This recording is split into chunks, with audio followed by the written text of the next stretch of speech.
Hello there. What are you guys doing? Who's in here? What's up, Johnny? What are you doing? What should we get in today? What should we get into? Oh, I'm Zen. You're over there. I thought we might talk about Boris Johnson. That guy got replaced or something on the political theater screen, and as most people should be quite well aware of, the whole thing is very much scripted and names and people they're put in place well beforehand. Uh, they might be real. They might have masks on. It might be CGIs. Who knows? It doesn't really matter. But it's definitely some type of scripting that works out. And so this person's name, her name is Liz Truss, which is clearly the word lost trust. Really, it's not. It's beyond coincidental. Liz Truss. I mean, if you say it right, it's lost trust, right? Well, I mean, what? Who? And they just throw it out there, just put it right off in your facial region. The whole thing, everything they do, and it gets me to thinking, as per usual. Obviously, this circus clown show of whatever's going on here. You know the the purpose of the whole thing. Not my life per se, the everlasting thing, but it seems there is a whole thing going on out here. There's lot of, a lot of strange people, a lot of weirdos, a lot of a lot of clowns, a lot of people that just straight, straight lie about everything, just misrepresent all sorts of stuff. And it's my only, you know how they say if you throw all of the all the possibilities out there, and you're looking at them, and you're like, okay, it can't be that one, it can't be that one, it can't be that one, and you're just left with like one or two possibilities, and they're the most bizarre, but they're the only ones that fit. That's probably right. What I've come to the conclusion of is that these people that are seem to be aging, seem to be in sorts of positions of power, seem to be um, they've been doing whatever they're doing for so long that there's only a few answers, and they're all really, they're kind of fringe. Maybe I think that might be fringe for most people to accept, but they must be somewhat either immortal through like vampirism, like vampires. Because there's no way somebody just came up, hey, this is something cool. They never existed, but let's just something we thought of. No, vampires. The whole everything you didn't think existed that you thought was fiction is probably real in our history. They just changed fiction to nonfiction and nonfiction to fiction, right? So there's either that, or they have to be they're doing lots of the stuff that they're kind of pointing at and saying they're doing today, of like regrowing organs and flushing blood through people's bodies, putting new blood in, or maybe taking consciousness out and putting it into a robot, or those things. Are we certain those things aren't already going on? Because that would be the only solution for these people to continue to maintain their position of power and authority through what appears to be uh to bold face just lie, to misrepresent everything they do. And if everybody else knew that they could be in some way immortal, they probably wouldn't be dealing with this. If they assumed everybody else was just like them, and they'll be in power for a few years and they'll be out. So they think maybe that next generation something will get better. It just doesn't seem to. Like everyone would just go, oh yeah, they're just going to be old and die. There'll be new people coming. But for them to continue the charade, the clownery, the mockery, to destroy the history, the architecture, to alter. I mean, clearly the history books that we're reading, that we're given, is nowhere near the truth. Clearly the architecture of the ancients and the giants, and clearly the everything we're looking at and that we're told from these institutions nowhere near the truth. Nothing even close. So these people seem to be they seem to be like just standing there in power, and maybe they're just putting maybe they're putting prosthetics on. Maybe there's just it is a movie set to them, and they live for thousands of years, or you know eventually immortal, or not eventually, but you know they're pretty much immortal. But I suppose they could. It's kind of like the movies, like Westworld or Altered Carbon. Yeah, there's probably ways you could get rid of their stack, get rid of them completely. But usually they can come back, just like vampires come back. It's like so that's like it seems like the only thing that could be reality. Because if someone was really just living for 60, 70 years, and then it was, I mean, because they don't even really like their children. They don't seem to. They would eat their young. You know what I'm saying? They don't really have.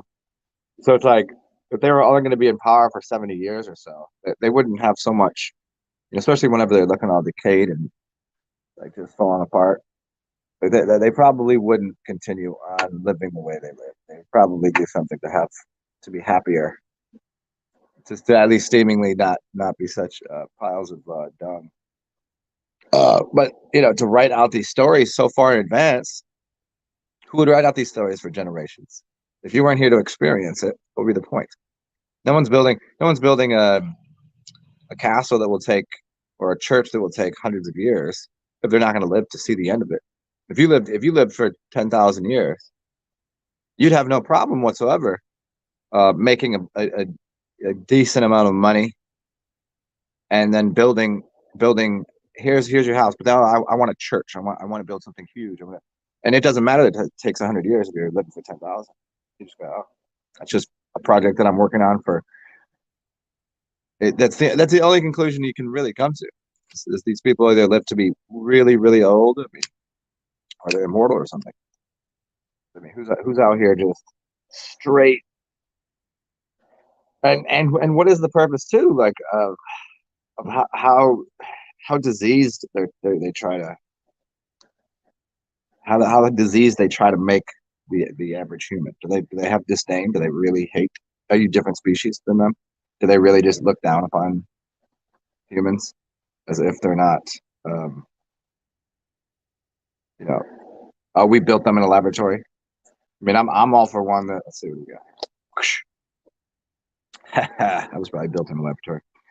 But if they are taking their genes and splicing it with with something else, right? The rhesus monkey. So to say you came from a monkey would be like, in a sense, because you didn't evolve, but you were hybridized with a monkey, perhaps. So they would be like, okay, that's not my child. It's isn't that the story of like most families, like, oh, you can't be with them. We're at war with them. We hate them, or that's a subspecies, and you're not a pure blood. You're a hybridized bastard child thing. It's not the king's child. It's somebody else's from outside. So that's what they did. They hybridized. And so you got some people like, well, no, they're half our genes, just like the gods. And they're like, yeah, but the other half is garbage. It comes from stupid monkeys. Is that what it is? What is the whole idea of a reset or end game or whatever? Like I've put it out there before. Do you know how much easier it would have been before the internet came out to subdue and control and manipulate a population? It would have been way. First of all, the whole one world governmental thing, it's already been in place. Anybody that thinks that we're going that way doesn't understand what countries are. Countries are companies. Their companies are under a larger umbrella company. The companies you think that you're dealing with are owned by other companies, larger companies, and until you get right to the who's controlling the whole thing. And so whenever you have like a World Economic Forum, when you have a World Bank, when you have these larger companies like, oh, there's a lot of them that have been around for a very long time, worth trillions and trillions of dollars. But you'd have to just go, okay, well, who owns this company? Who owns this company? Oh, who owns that? Yep. So once you get to that, you start to realize that we're already under. Yeah, so it might look communistic over there. It might look like some sort of um, republic or democratic society here. It might look like socialism there. But most of it, well, it's kind of run by capitalism. Capitalism is, getting into corporatocracy. Everything is pretty much a corporatocracy. So, but the larger point of everybody is, oh, it's going to be, this one world order, one world government. The dilemma is, why wouldn't it? Here's the thought: why wouldn't they have already done it before the internet? The rise of the internet. It has been way easier for people, average everyday people, to get on to the internet and find information that they could not have at all come upon just 25 years ago, 30 years ago, whatever. 30 years ago, you weren't get on your phone and you could access all aspects of information in reality. You know how difficult it was to come by anything. You have to search through some dusty catacombs, some libraries. You'd have driven somewhere. They had to have the book in. You'd have had to look at. Now you could just type something in and you could research it. So like the information, like they had complete control of information through the television. So the television was one way.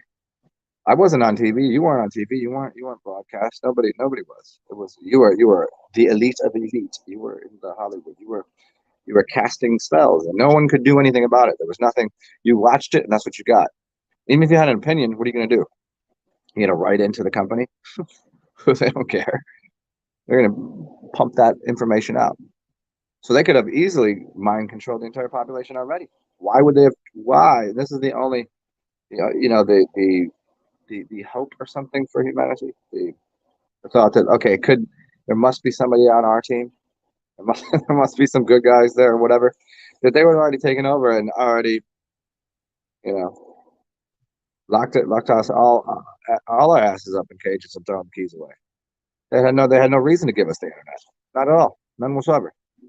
The internet didn't provide them with any more uh, power, really. I mean, there's some aspects they get out of it for sure, but they didn't need it to begin with. They could have hypnotized the whole planet with that thing. Now everybody has the capacity to broadcast themselves, even though, of course, there's the shadow banning and the this and that, and how algorithms work and connection and fake bots and this, and yeah, of course. But yeah, I mean, what's the end game? Is there an end game? What is it? What's the goal? Complete utter terror and power. And what is the point of the terror and the power if that turns into their world being literally just them and everyone is essentially a robotic slave? How boring would that get?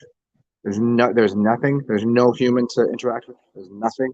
Everybody, even if they are human, they become so artificially grown mentally and physically, because once you start eating the plastic and eating all this other artificial inorganic stuff, you basically become a robot anyways. I mean, people are robot enslaved into their own programs of how they think, where the way that you walk, the way that you drive, where you drive to, your job, your general, the conversation you'll have, the food, the places you go to eat. They're not a big altering, of course. What was that movie with where,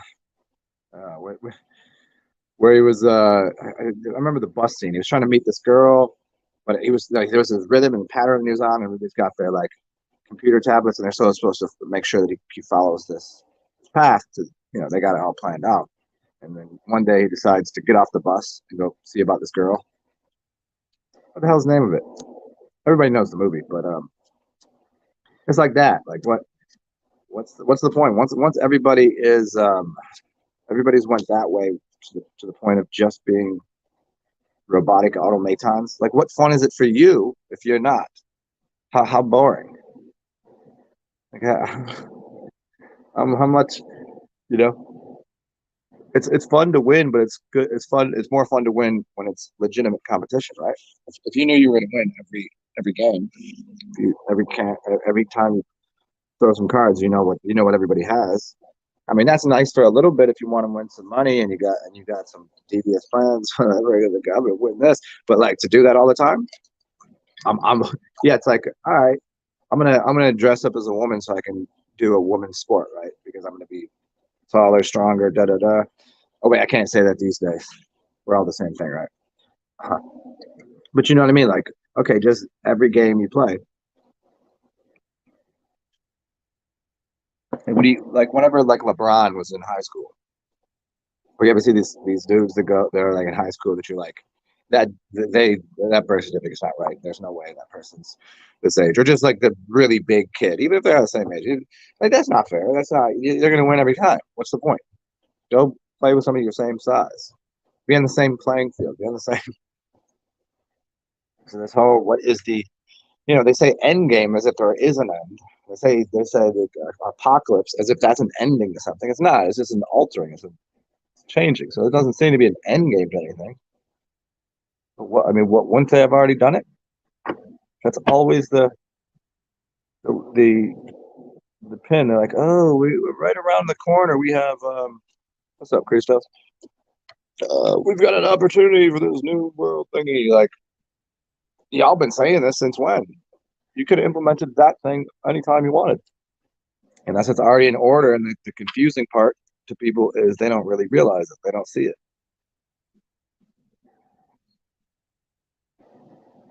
Hmm. What are we doing? What is happening over here? Peace, peace, peace, peace. I don't want any peace, man. I want the whole goddamn thing. And also, I want some coffee. I just made some coffee yesterday, and I really like my leftover cold coffee in the morning. But I just finished it. There wasn't that much left. What else? So what else is going on? Okay, there were supposed to be rolling blackouts in Cali, which they averted because people got wind of it ahead of time and decided that it would be smarter to turn their power off for a little while to avoid rolling blackouts. Which, in essence, if you really just think about it for a second, it was a rolling blackout. If everybody kept their power on, it would just shut the grid down in certain places. So 100 houses would be out of power, or randomly 100 houses decide to shut their power off. Thereby, it's a rolling blackout anyways. It was doing it on purpose. It's like if you all don't shut your power off, which means you have no power, the grid will be overburdened, and you could just power shut off anyways. So who wins that contest? People that don't shut their power off, because it's not gonna matter as long as the other people do. This is why the whole their game would be over if we all just you know stop doing this, stop to buying this, stop purchasing this, stop paying this for this, and stop. The thing is not it's not going to happen. It's there's too many humans. There's too many people that are going to that time and time again. Crowd psychology has shown that it's easier to control a mass of people than it is to control one person. One person go off and do anything they want, but that doesn't mean there's a bunch of people going to just do that. All the things that would support putting a healthy system in place. There's got to be some form semblance of a governing agency of body, kind of like your brain. Be a little bit of a governing agency for your actions. There should be a governing body for the the populace, right? Not in any way that we have it now, not through corporations and fear and marketing and poison and all that. It doesn't need it that way, but there could be implementation of something healthier. But why won't it happen? Because the things that I would say that would make it healthier. So if I tell everybody, hey, here, we can have a healthier society and make prices of food go down, we could do it immediately.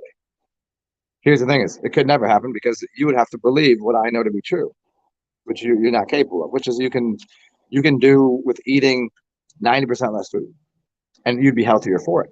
Not only would you be healthier for it, prices of food would go down. There'd be an overstock of food. You'd have more energy. You'd have more. You would need less pills. You'd see the doctor. I mean, there's so many things just by that. You could fast. Who's going to do it? You ain't going to do it. You could break the entire, not break it, but readjust so many aspects of the system. One thing. Now let's get into other things you could do. Same thing of being somewhat. I'm not saying be a conservationist of energy. I'm not saying, if just little things of little changes that people would make just in everyday life. If everyone did it, it would change the entire outlook of society. But that's the dilemma. People are addicted to the things they're addicted to, and it's you're not gonna be able to change that. I mean, yes, do I believe in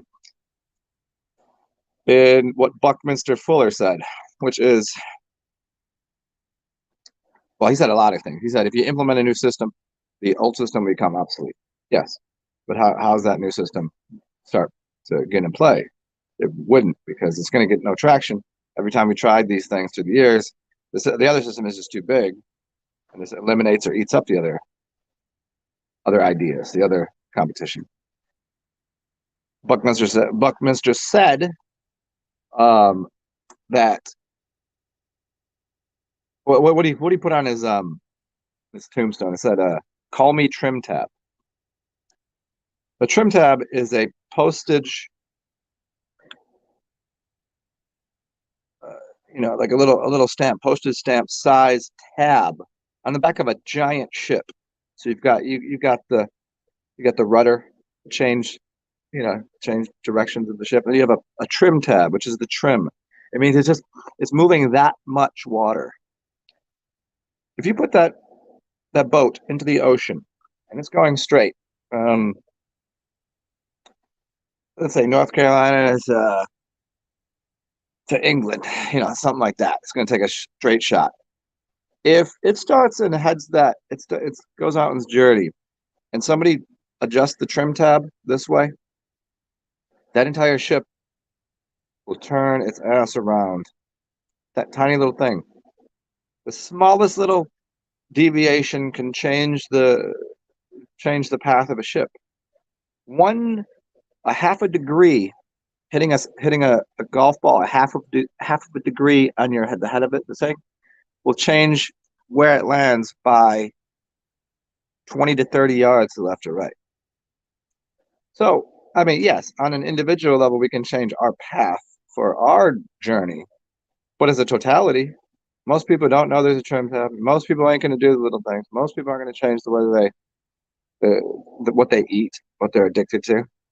Oh, there's always great stories of this guy who lost all this weight. He's healthier than ever, and blah blah blah. Great. That's how there's always those little stories. But as a society, not to have all of these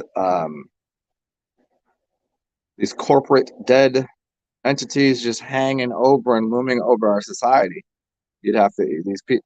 This is why I've said I'm somewhat in agreement that I don't. I'll say it again.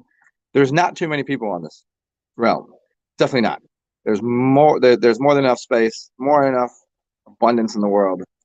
We could double the population. It wouldn't matter. It's just how we have it plotted out where people live and how things occur. That's the only problem in the system, really.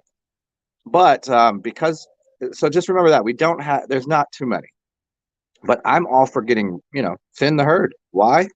Because most people, I doubt most people want to be here anyways. Most people are, they're too dumb. They're too dumb to want to. They're too dumb to like. It's just why? What's the mouth breathers, the useless eaters, these kind of things. People that there's plenty of people that have no joy. Some people that steal joy. Some people that just cause a rift in everything that's going on. Like the fifth element just cause chaos. I don't know. I think 500 million is too much. What's up, Colin?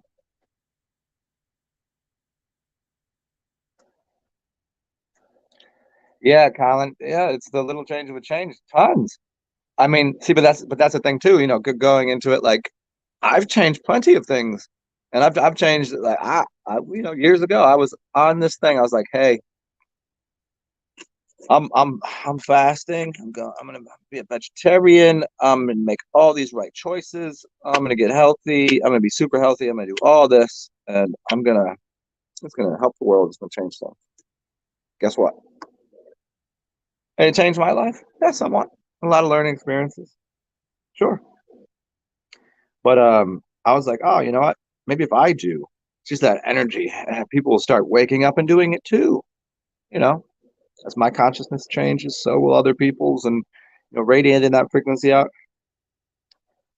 Didn't happen. Didn't work.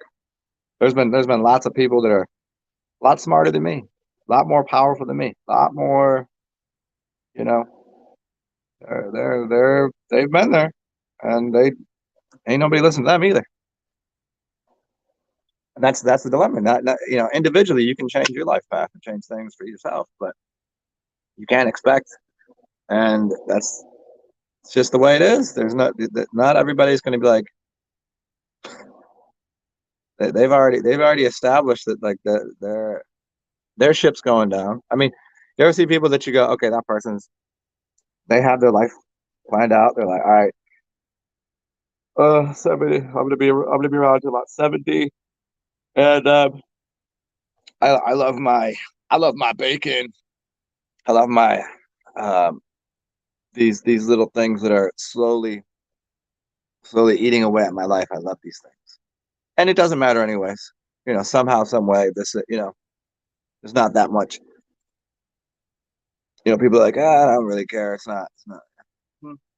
Brings me a little joy here and there. They're not changing anything. They're not going to.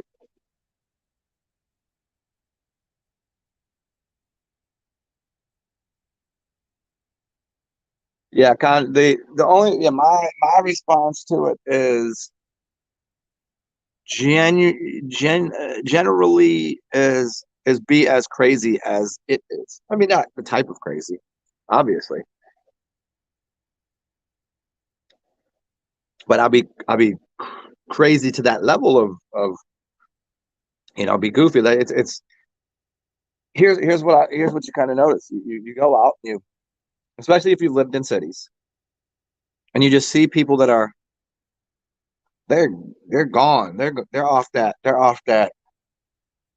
They're off that. They're drunk. They're high. They're drugged up. They're robotic from their job all day, and everybody's on their own crazy shit, and you just go, uh, everybody's just on their crazy shit, and you're trying to sit there and go, hey, this is what's normal. What's normality? I go to this shop, and normal is this person's selling $20,000 antiques, and there's a cat with a bell around his neck and everything. You know what I mean? They're eating souffles, and and then I go right next door, and there's a dude that's got face tattoos, drinking PBR and snorting methamphetamine off the bar, listening to death metal. You know what I mean? And it's in the same space. And everybody's just sitting there and living out some crazy fucking shit. So what is the purpose? What's the yeah? I guess you just got to do whatever is making you joyful or happy for the moment. Doesn't seem to be much else to do. What's normality? I always like the book, and I put you guys on this plenty of times. Is the insanity of normality? The insanity of normality. Arno Gruen. And it's just the idea of like why so many things that we call normal. Jito Krishnamurti. What do you say? It's no measure of health to be well adjusted to a profoundly sick society. Of course, it's not. Insanity is normal. Normality is insanity. The things that you would say are just the run of the mill. Those people must be going crazy inside. Like inside of their head, they must be having a that those gerbils and those thoughts must be having a field day because they don't actually express any of it or go and it's like kids that they repress everything. They hold up and they blow up like they get all crazy, right? These people do it all the time because everything has been. What's that movie with Oh, there's a 1990s 2000 movie. Michael Douglas, right? Wore glasses. He was like suit and tie guy, and he went into McDonald's or something like a right. Oh, it's called Falling or Fallen. Yeah, anybody know this movie? Walks in McDonald's is like 10:32, and he goes, "Oh, can I get a?" And he orders breakfast, and the person goes, "Oh, I'm sorry, sir, we're not serving breakfast anymore." He goes, "What?" He goes, "Yeah, we stopped serving breakfast at 10:30, and it's 10:32." And so this is the straw that broke the camel's back. That he ends up going, "I just wanted breakfast. You're you're gonna do this." And people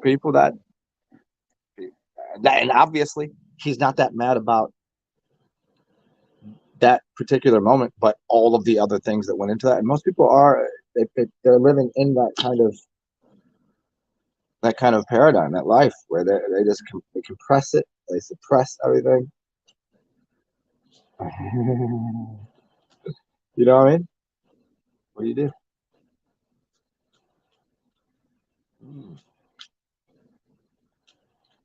So, what is the solution, individually or for the collective?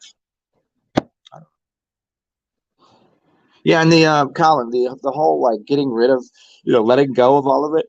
I think sometimes people associate that they buy in that to. I mean, what is letting go of all of it? Putting a backpack on and living in the forest. I think that's an association, and that can't be and shouldn't be true. I think it's goofy. There's life is life, and they'll find a way, and blah blah. But you don't just do that to unburden yourself from what you see as enslavement and struggle to you're giving yourself a new type of enslavement and struggle. People qualify it as freedom, but no. Now your slavery is to not having any biosurvival units. Your slavery and your struggle is now your next meal, where you putting your head down, if it's raining, blah blah blah. It's a different, you're trading things in, and a lot of people, I think there's some sort of middle area there. Something you take a little bit of this, a little bit of that. You access certain parts of natural reality and this weird, funny matrix, and you live. A smart person lives in two realms at once. I think that's the only solution, really. So that way you can give up aspects of this crazy thing and get some freedom over there. And then by doing that, you open up things here. You know what I'm saying? You open up things because then by not being addicted. And people just do. The point is, people become addicted to the opposite. Oh, I have the freedom of not going to the job, but hey, man, I mean, what do you want? You're gonna sit there and beg for a couple bucks because you want to go hang out with some people at a local towny bar and have some drinks? Mm-mm. I mean, that's your slavery now. So, from that sense, the you're just trading in one habit, one slavery, one expectation, one thing for another. So yeah, like letting people say that again the letting go of it all, like let go of what? What is people? You can't let go of all of it because I'm pretty sure you don't want to be walking around with just a pair of pants and a shirt on, no backpack. Where are you going? Better not be cold. Better not be wet. It's, that's a whole nother. You're just another system, another struggle, another. Didn't we move on from that? We're gonna be cavemen. Uh, are we not? Are we not worth more than a bird, a monkey, an animal? You have opposable thumbs. You have an advanced language. You have computers. You've got entertainment. You've got all sorts of different societal interactions. We have dance, we have music, we have, you know.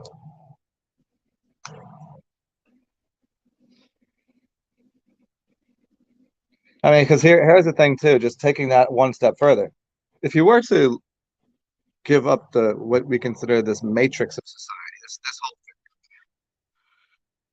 at what point, let's pretend you get in touch with Mother Nature and eat the mushroom poop or whatever, or maybe not. Maybe you just become so enlightened just by sitting and participating in your own consciousness. There's going to be, you're going to continue living, right? And you're going to get into the space where, always reminds me of the book Siddhartha, and what he experiences and goes through is towards the end he didn't disassociate from reality. He didn't give up the world. He attempted to, because he couldn't understand this crazy place. So in becoming the Buddha, becoming that thing, sitting under the Bodhi tree and all that, it's the same thing that would happen to anyone. Eventually you're going to participate again. You're going to come back and you're going to build something. You're going to start using your thumbs. You're going to start using your tools. You're going to use language. The acquisition of language is an artificial tool that we created. You're going to start building. You're going to build yourself a little cabin.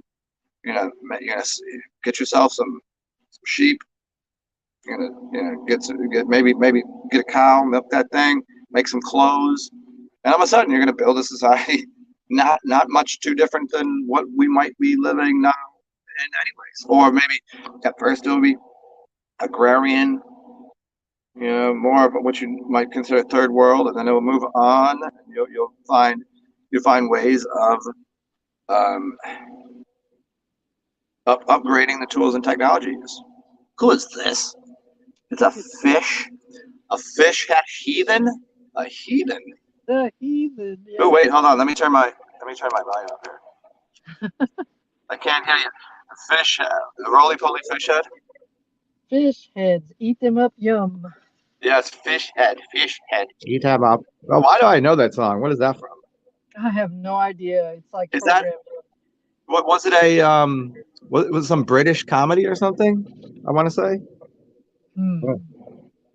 If anybody has that on deck inside of your brain, the fish head thing, where did that come from? It's kind of British to me. Roly-poly fish head.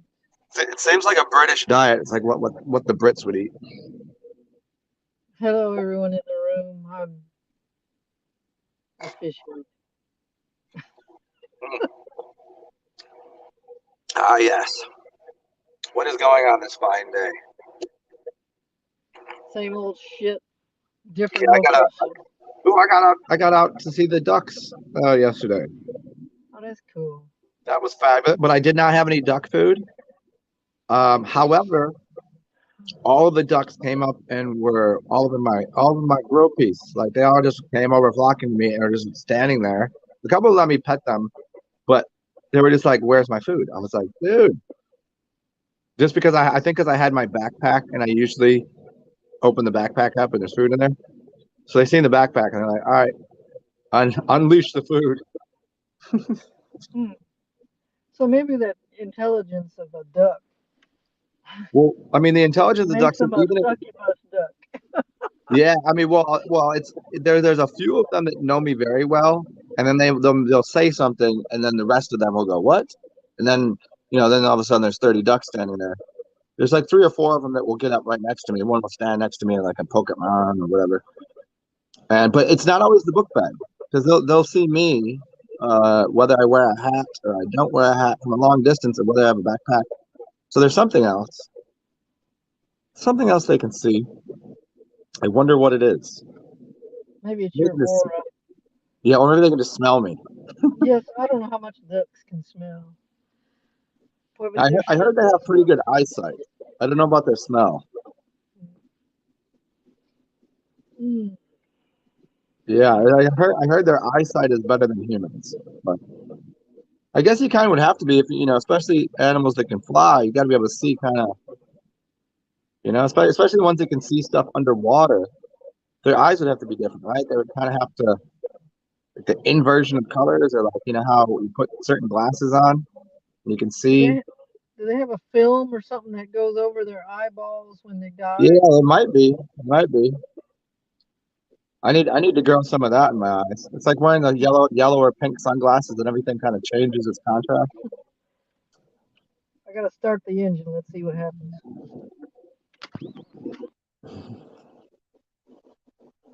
Oh yeah. 10 o'clock. What are you looking at? Is it Wednesday morning? Yep. Oh man, what to do today? It's it's one of those days again. It's like borderline cloudy. I don't know. Borderline cloudy. Wow, let me mute myself because when I started the engine, it doubled our microphone for some reason. That's weird. Okay. When you started your engine to your car? Yeah, it's like I got my phone hooked up through here, and I see when Oh. I talk that my little bubble on my icon shows up, and then you talk and it shows Oh. up too. So it was probably just pulling more power from the thing. You got your alternator running, so it's pulling more power. Neat. Oh, you fancy. You got fancy cars. Mm, See, me and Colin were just having that conversation about giving up all of the, giving up the modern society's kind of little gadgets and things. I don't know, man. I like gadgets. They're fun. What's up, Skull? What's going on? Yes, go Xanax go is here. gadget, skeleton bones. What is Xanax for? Is Xanax for depressed people, or is Xanax for people that anxiety? I think it's anxiety. Oh, nice. Yeah. Okay. Well, that makes sense. I can either I can take away people's anxiety or cause quite a bit of it.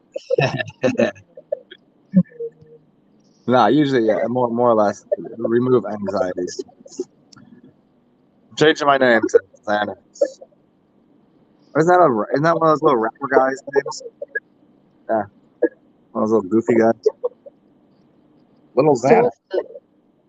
what's the topic today? Oh, well, we started with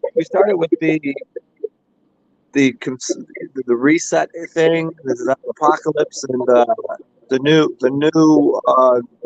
British Prime Minister or something. Yeah. Didn't they replaced Boris Johnson with this chick whose name is Liz Truss? So Lost Trust. Like that's who they replaced, and she's like a really goofy looking thing, Hmm. really really weird one. Looks completely like I know A not. British camel toe, huh? Yeah, I know. This one, I think she probably has beef curtains, like flaps that used to be a penis. But it is funny. I used to not believe in. I still don't really believe in you know archetypes of gods and devils. But some of these people these days, I'm starting to believe in demons and devils because these people are kind of. I mean, most of the demons and devils are on my side, like it, but these people are just weird looking, very manipulatively creepy. Like Hmm. I don't know, like they have zero empathy, complete sociopaths. Well, from what I caught earlier when I was cruising, you were talking about the longevity of these so-called Anunnakis or whatever the fuck they Oh are. yeah. I think that's yeah. I think that's the only resulting idea I have. Like the only conclusion I could come to is like some of these people really got to be immortal. If they're putting it in all the movies now, whether it's implementing their consciousness into a robot or putting it into another being, or talk about like walk-ins or whatever, Yeah. or they go into a hospital thing and they just suck all the blood out. They put fresh blood in, and all of a sudden they start regrowing it on their own, which is essentially Shivambu, essentially just putting fresh blood in. Isn't that what they if anybody remembers, they were doing an experiment that on a chicken heart, where all they did was put fresh water in every day. They put some sort of, I don't know, sodium or something in it, but it was basically just water and something. And they would replace it every day. And this heart was living for something like 13 years. And then one evening, the like the scientists, they have like the staff that helps out, and they were supposed to do it. They forgot to put new water in, and the heart died. And so that was the end of the experiment. But it went on for something like 13 years. And just saying, all you have to do is replace the fluid, which is, I mean, essentially, if you look at a car, if you were to replace all the fluids in your car before they started to go bad, and even the hoses and the metal and everything, it wouldn't put too much wear on it. And your body has the capacity to repair things. You break a bone, it will repair. And the only thing that stops your bones and the rest of your body from repairing itself, hey, dude, your mic is kind of doing some funky thing. The only thing that's stopping your body from repairing itself is dirty fluid. Like, I mean, it's unable to take the things to the right part of the body. Why when someone breaks a bone, some people can heal that bone in 3 weeks versus someone else.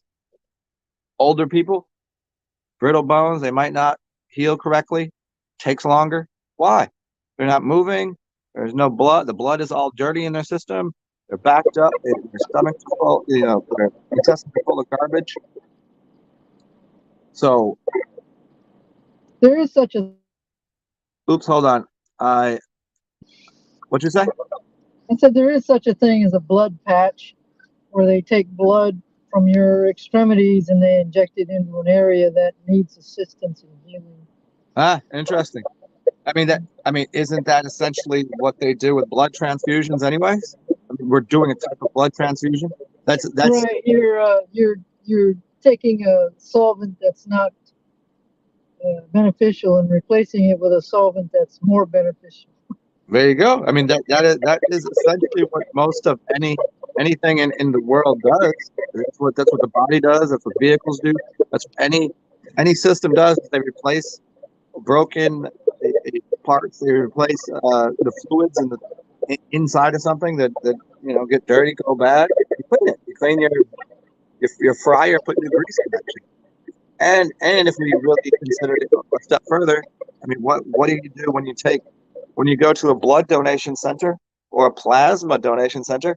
They put your blood into a centrifuge, pull it apart. They pull out the things that they don't need and don't want, and they take the golden stuff, which is your piss, urea, and everything else. They put that back in the body. So we're already cycling that. Those injections are the spun out part of the blood they put back into you, and they inject it into wounded or injured areas. Yep. So I mean, as quickly as that works and as helpful that is, it's expensive and it's it's a racket. It's a big business. Yeah, it's invasive. Why not just go ahead and skip that part and just put the fluids in yourself? Yeah, I'm not saying it doesn't work. Oh no, I'm agreeing. It does work. People they just would rather pay for somebody else to do it. They know what they're doing. Shivambu is a much more economical route. It's so much better because it's yours. but it's dirt. It's dirty. It's filthy. People can't make the association that fluid that's going into your body, that was in someone else's body. Yeah, the solution to pollution is dilution. I know, right? What's up, Keisha? I'm gonna mute myself and jump out. Hey, where we at here? It's a benzodiazepine, like Valium. Okay, Skull. Where are we at? Cause hey, what was you were doing UT for 2 weeks and felt good, but past few days you've been feeling a little sick. Yeah, I mean, anytime that you are cleaning your body out, whether it's fasting on water, urine, juices, even, you got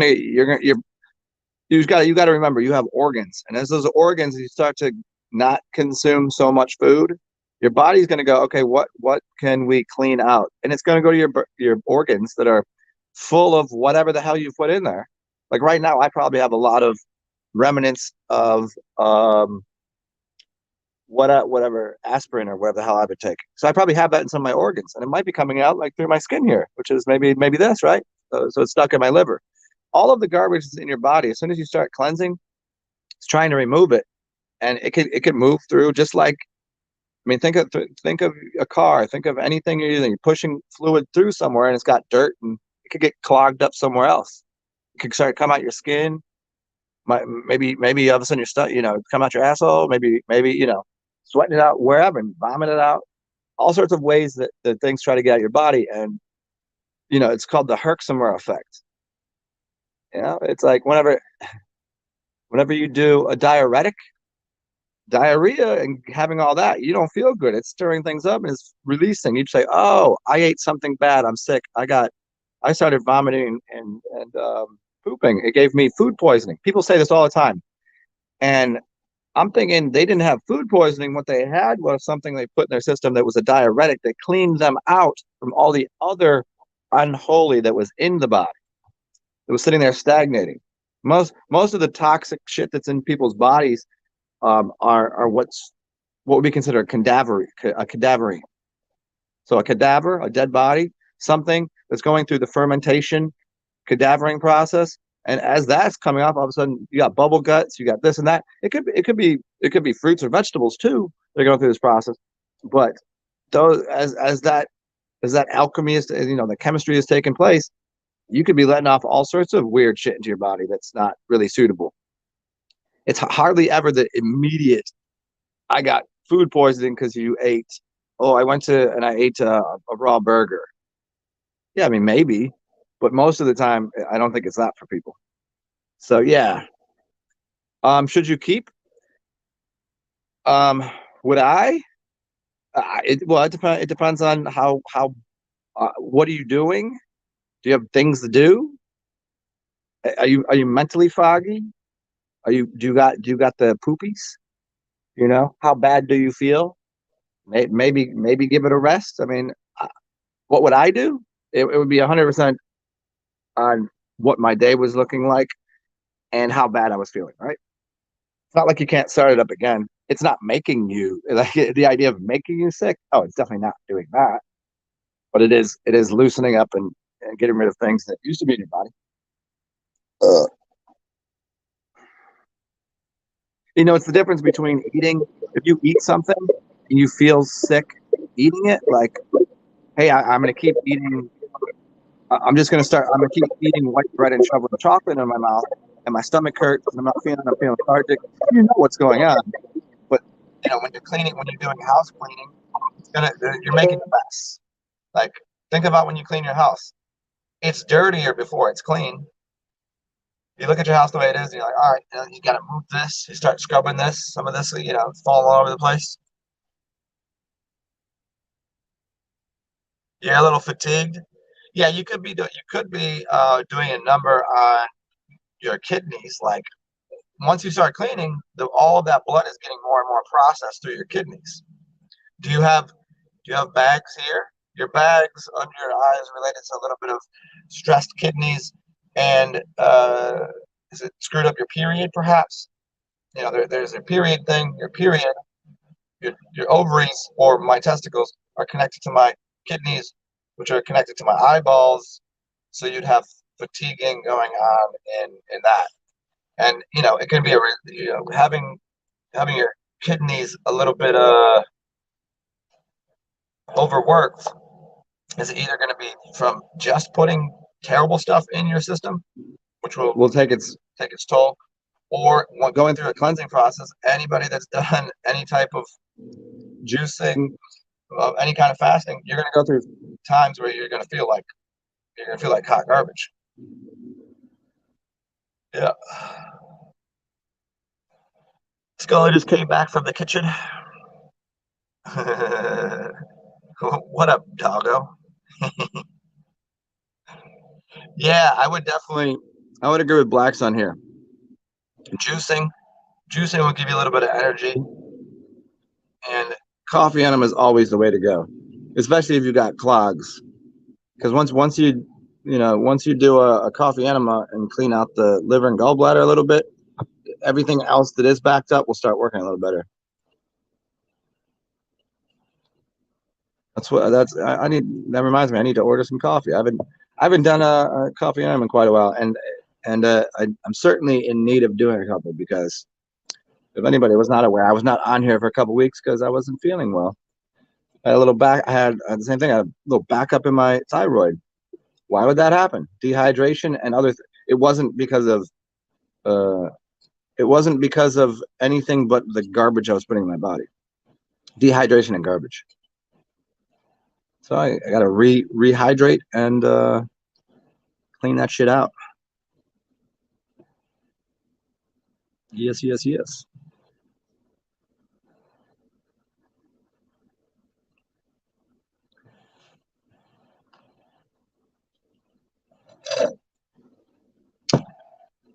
Speaking of rehydration, I think I want some more coffee. Although I'm kind of in the middle. I like coffee, and I want a little bit of the coffee buzz, but it's starting to make me have to do a poopy.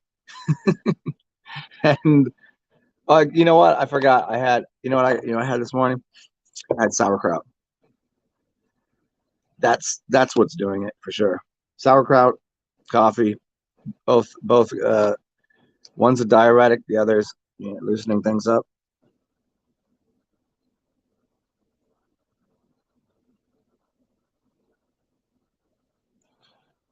Ah, oh, you were just depressed. Oh, cool. Yeah, depression's awesome, huh?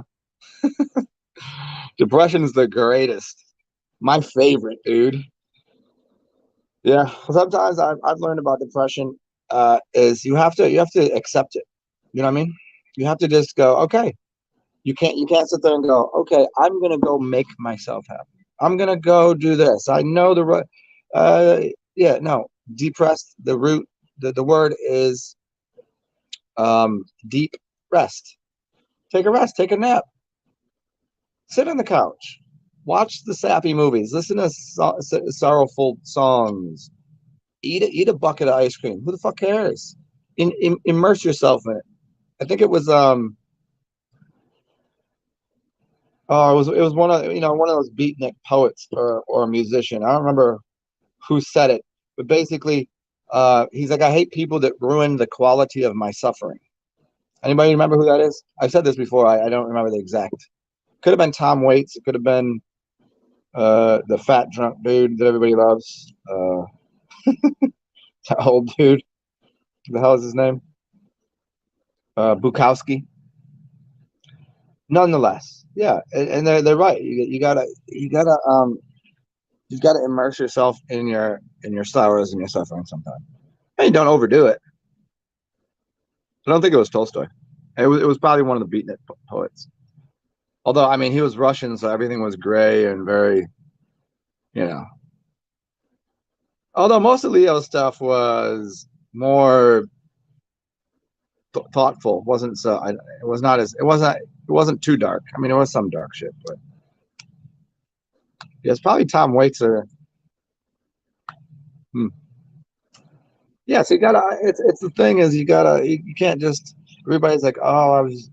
Yeah, obviously you can have clinical depression or get too much stuck in that, but like shit days. Here's how I kind of amass it, right?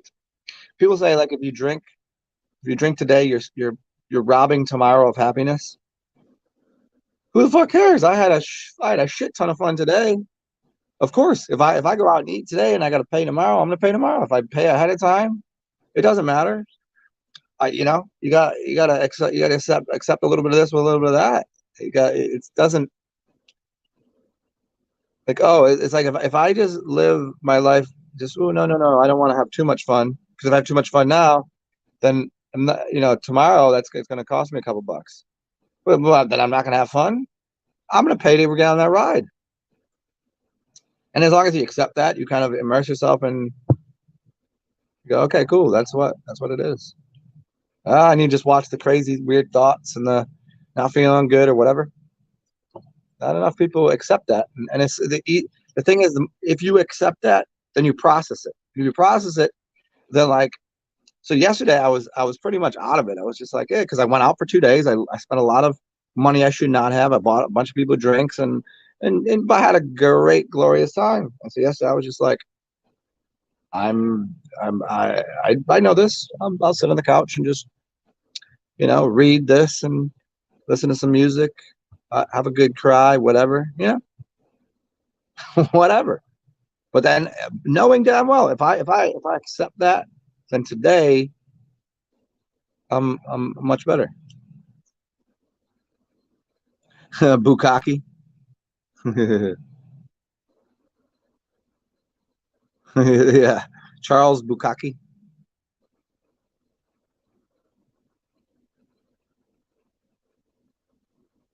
The biggest impacts on depression. What do you mean, like to help with it, to subdue it somewhat?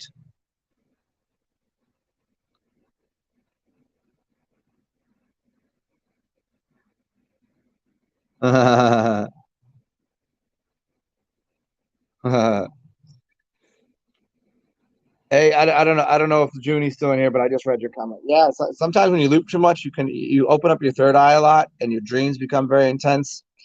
And when you clean out your blood and it starts to get into you start moving more water into your brain, and you start opening up your pineal a little more. You start having more like remote viewing or visions, or like you can see your dreams become lucid. But yeah, it pulls you from this reality a little bit for sure. And what do you say here? The impacts on depression. Um, a little bit of caffeine can go a long way. I'm not a big fan of caffeine, but I know that sometimes in the morning, if I'm kind of just if I have a little bit of caffeine and a beer, I'm good. The hair of the dog, as much as people just joke about it, hair of the dog will fix a lot of things. Like right now, what do I got here? Hey, I still haven't finished this bar. Anybody want to do a shot with me? So you guys look at me like, what the fuck is wrong with this guy? What kind of moron is he? It's 10:30. He's about to just straight take some vodka to the head. What a drunken fool. Not really. I'm pretty much well versed in this. I'm a professional. I'm a professional. Um, the hair of the dog fixes a lot of things. Uh, it's kind of like it's the idea of the poison that bit you can be your panacea, and it doesn't have to be necessarily alcohol. It could be something else too. It could be um, 5-HTP is a really good one. Before you go to bed, honey is really good because there's your glycogen level and some things going on in your brain that can be fixed. Water, just water in general before you go to bed. Water and honey when you wake up. These things will help with um, not only like alcohol metabolism, but depression and the things that go on with that. Because a lot of people, don't feel well, whatever. Nutrition based. How much sun you get, sun will help. Grounding yourself out. Eat some chocolate. Legit. Go to Russia. They go drink fire water and chocolate caviar. They always look like they're having a joyous time. I don't know. You say, well, there's no nutrition in there. I would beg to differ. There's lots of nutrition in there.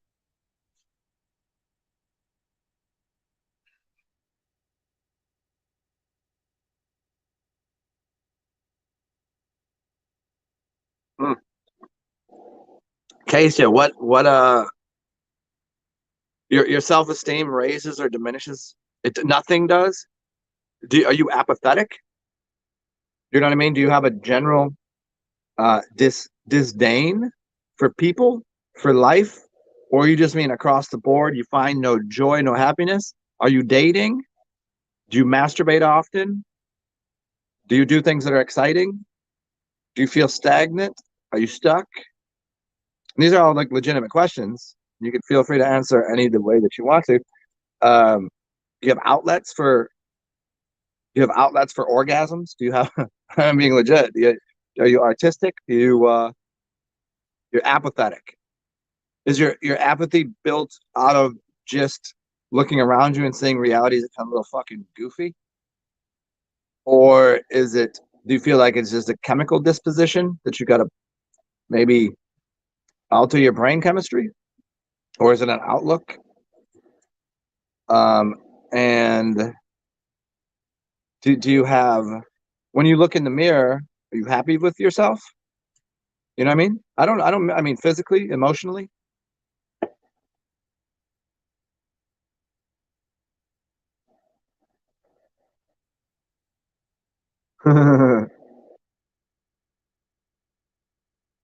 Oh, some days it's hard not to be apathetic. Oh yeah, I mean, how many times have I talked about this? Anybody here knows. I mean, as much as I give advice on how to be fucking splendid, there's plenty of times I'm sitting here going, everything is a piece of shit. Fuck all this. I mean, even when I'm doing it, but here I keep it at bay in the sense of if I use this thing right here as a little bit of a journal or an outlet, and I feel like I've expressed it, and then I can move past it. I go, oh, that's just the way I felt right then. I know in my whole being that the world's a pretty awesome place, and momentarily there's stupid shit and idiots out there.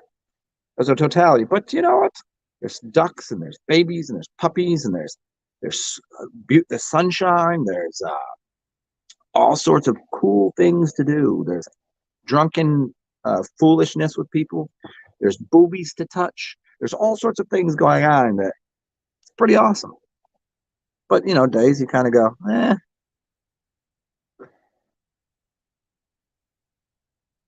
Ah, yeah, Colin, you're taking it too seriously.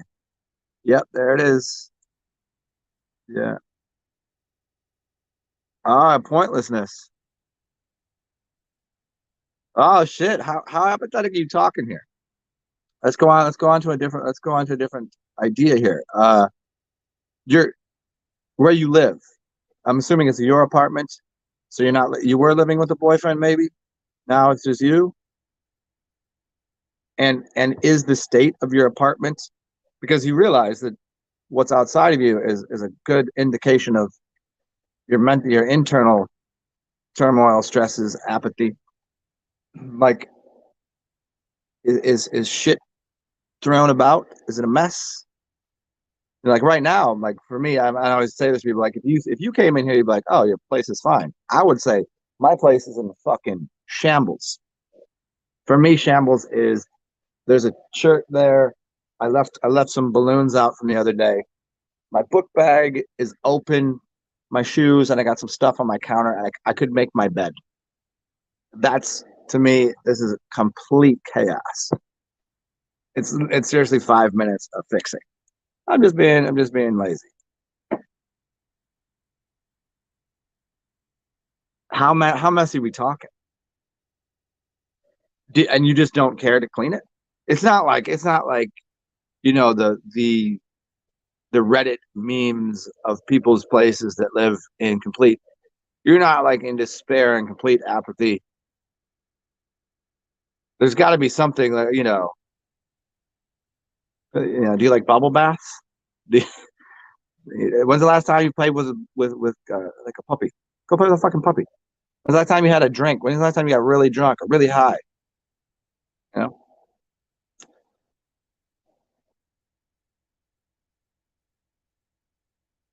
Yeah. Okay. It's not that messy. See, you're like me. I'm, I'm kind of like this. Like there's five things that are left in my sink that I should wash, and I think that's dirty. I'm just like it take me a minute to do, and I'm just looking at this like, oh man, my sheets are kind of off my bed, and it's making me like I know that's internally I'm just going. I don't really need to do anything about this right now. But as long as I accept that and go, oh, I'm comfortable with it. It's not really apathy. Hmm. Where did you say you live again? What part of the world are you in? Hot, cold climate, city, country, like countryside or city? Go.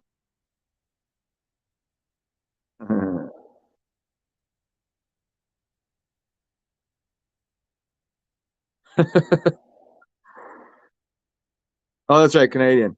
Ah, Yeah, 93% of the population being a genetic experiment. Oh, I wouldn't doubt that. I mean, I've oftentimes considered, like, was I made in a laboratory? I mean, I get it from the level of NPCs and the experiment of what would that look like in life because of the way people really be acting, like, the triggers, controls, mind control, um, like how people can be manipulated. Yeah, there seems to be some sort of, whether technological or actual magic or psychological, make this little code, and people don't know it, but it's making them do something, right? It's kind of like a stage act of someone putting hypnosis, and the hypnosis is on a big part of the population. But I always consider, like, I mean, I'm adopted, right? So for all I know, and part of the genetic experiment would be like, okay, some of the things that we're doing the experiments on are going to become self-aware of even the experimentation. So, like, people that are aware of that the society is some sort of society is an experiment to a degree, and there's people like looking and going, observing and going, okay, here's pattern recognition, and here's what's going on. And then people within the system go, Jesus Christ, this whole thing was a circus. The whole world is a stage. The whole thing's, you know, it's people, they know that within the experiment. They go, oh, okay, well, that was a fucking outlier. I'm just going to do this now, I guess. uh, oh man, Colin, I've been talking about this for a while. I think I think shared dog service is 100% the way to go, because most people, they don't want or have the time to take care of a dog. But how cool is it to, like, borrow? Like, people like borrow a book, borrow a dog. It helped with people's depression. That's a huge thing. Who doesn't want to just play with a dog for a day? Everybody gives up a little bit of your time. You get the fun of hanging out with the dog. The dog gets to walk more, gets socialized with all sorts of different things. That'd be a good life for a dog as well as humans. Timeshare dogs, I'm all about that. I mean, the obvious dilemma is, you know, uh, who's feeding the dog? What about, like, what if the dog gets in a fight? All the stupid shit that people are like, okay, because one out of 100 things, something stupid happened. Like, that's always the people like, well, I don't know if that's a good idea. Then fucking don't do it. Colin, you've oftentimes think you're an NPC. I've never thought that about myself. I have considered myself to be some sort of experiment. I mean, I do have quite an identification with Stitch 626, man. A friend of mine will always call me Stitch. Call me 626. He was a genetic experiment. Went quite awry though. Yeah, nothing really makes sense here. Yeah, I'm right on board with you.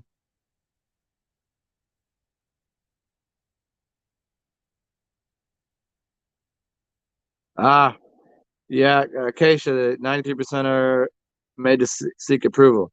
Yeah, yeah. I mean, that's maybe an overestimation, but it's a general thing that humans and animals have too. There is a hive pack approval thing. You seek approval of your parents, of systems. If you want to get a pat on the back, you want a gold star, you want a reward. And at what cost? At what cost? Um, of autonomy sometimes. So there's a big difference between having autonomy versus being part of a team. Being team and being oriented with the getting something accomplished, great idea. But that team mindset can turn to a hive mind, which can be very destructive.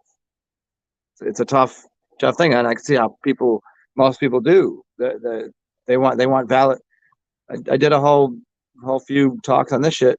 The approval of others will kill you. Seeking the approval of others will kill you. It's it's of little regard. It should be, at least. You should want to we're social creatures. You should want to interact. You should want to be, obviously there's some sort of need to be appreciated, accepted, liked, that kind of thing. But that's all. Outside validation is what people are just seeking for. It's usually, we could get into the Freudian and the Jungian philosophy of, I need seeking approval from my dad. I just want him to say you did a good job. You're not a failure. You want your mother wasn't around, so you're seeking, comfort from the mother. There's all those basic things. And how much are we programming that into the psyche? And how many of these people are literally NPCs?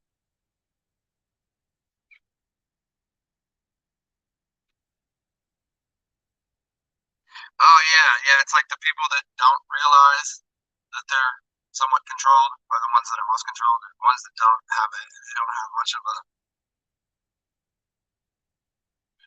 the ability to just go. Why would I even do that? Or what was my goal here? What was I attempting? To have self-reflective things. Yeah, I hear you on that.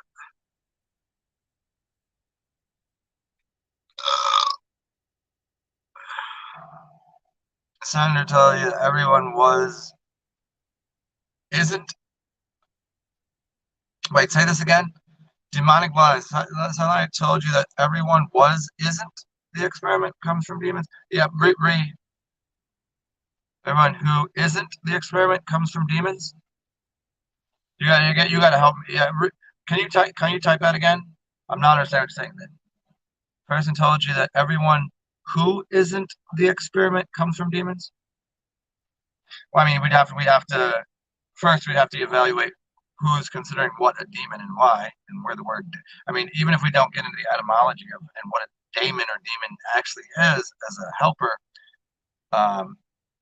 and yeah, I don't know. If you're saying from demonic bloodlines, like if you're saying parasitic is different than a demon. I mean, there's plenty of people that I would consider demon-like people, or devilish people, or that I would take on my team. You know what I'm saying? Because I know what they are. It's like you take the strong pit bull on your team that might rip something apart. Do you take that on your team, or do you want that on the other side? Are they loyal? Are they? Which is well different than somebody is pure parasitic. That kind of thing.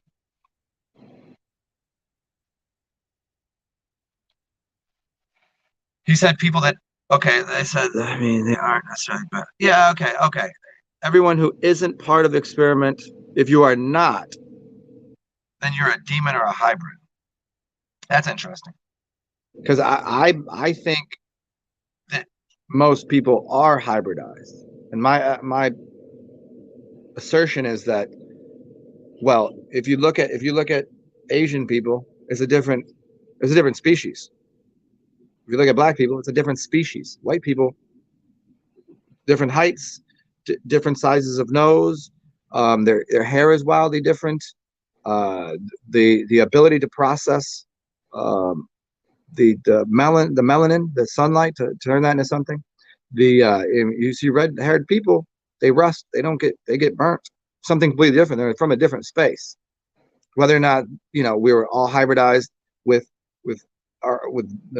monkey genes, or if we hybridize like a red-haired person has relations with an Asian person, blah blah blah. Okay, so their children are hybridized, or if they're hybridized in a laboratory. I think most people are. But the way you're saying it, so you're saying the demonic people are the ones doing the experiments. I don't know. I would think that I don't doubt being a hybrid myself. But I would even if I had to choose, I would be a hybrid. And you got to think about it. If would you rather be a fish, or something that walks on the water, or walks on the land? Would you rather be a bird? What if you could do all three? Most powerful thing in the world is a duck.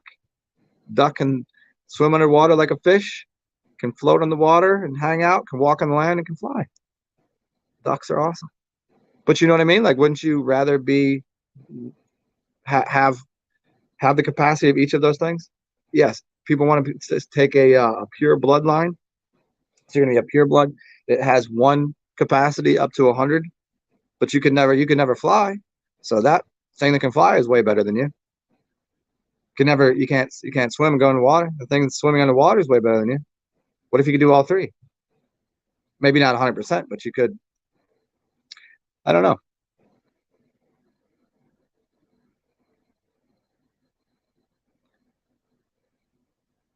Ah, 13 humanoid species. I don't know most of what he's talking about. Maybe I will. Okay. I would guess there's probably 13 based on the number. Well, black sun, I mean, it's not the most powerful. I use that because I play with ducks and I love them, and it was a simple idea. They don't even have hands, and they out there eating, dog. They out there eating. You can't fuck with the duck gang for life, yo. They will mob you, dude. Look at my duck peoples.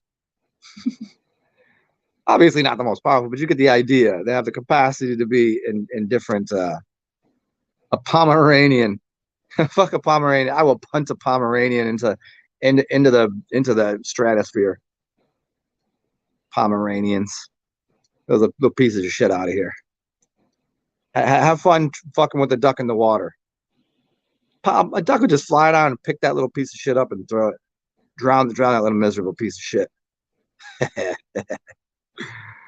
But yeah, the original bloodlines were, as far as we could tell, I think what we were given was the Native Americans, the red, the yellow, the white, and the black. Look at the flag. Got red people, Native Americans, black people, black, blue, and black people. Got yellow, Asian people, white people, they're Caucasus people. Those are 4 root races, and you got the hybridized races, which would be what do they say? There's the hybridized races, which would give you, I think it was 13, right?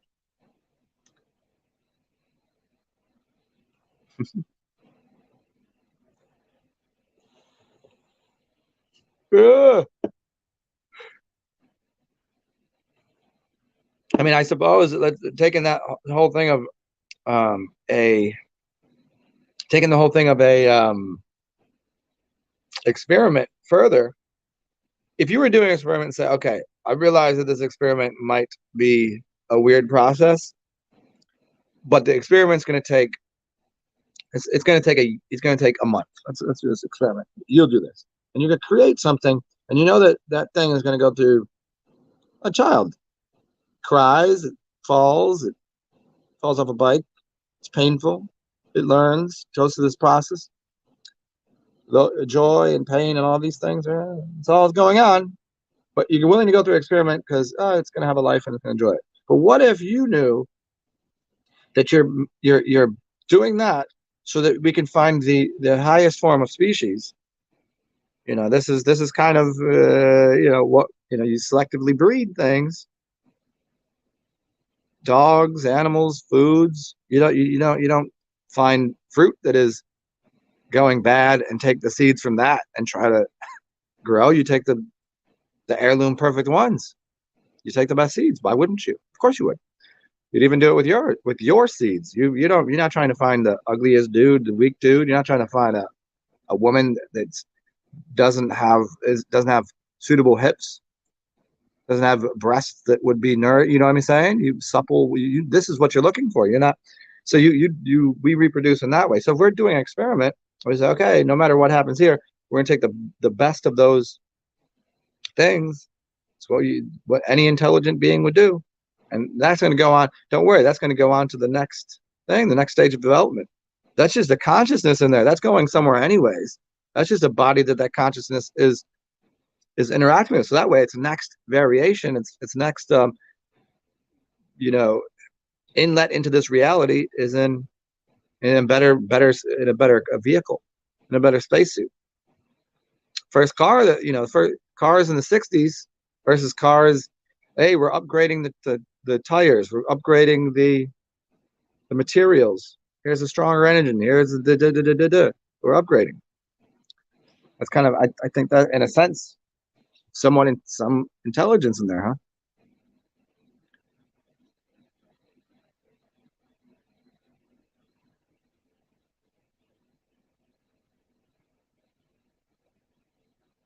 Yeah, the automatons.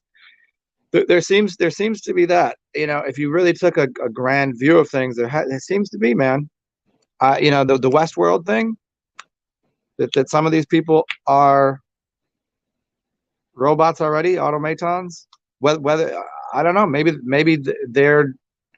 Let's get rid of the Westworld thing where they become conscious, and just get to the step before that, where everything and every action is pre-programmed, automatic response. Here's crisis actor type thingy, but it's not an actor. It's literally just uh, a synthetic being, and that's their thing.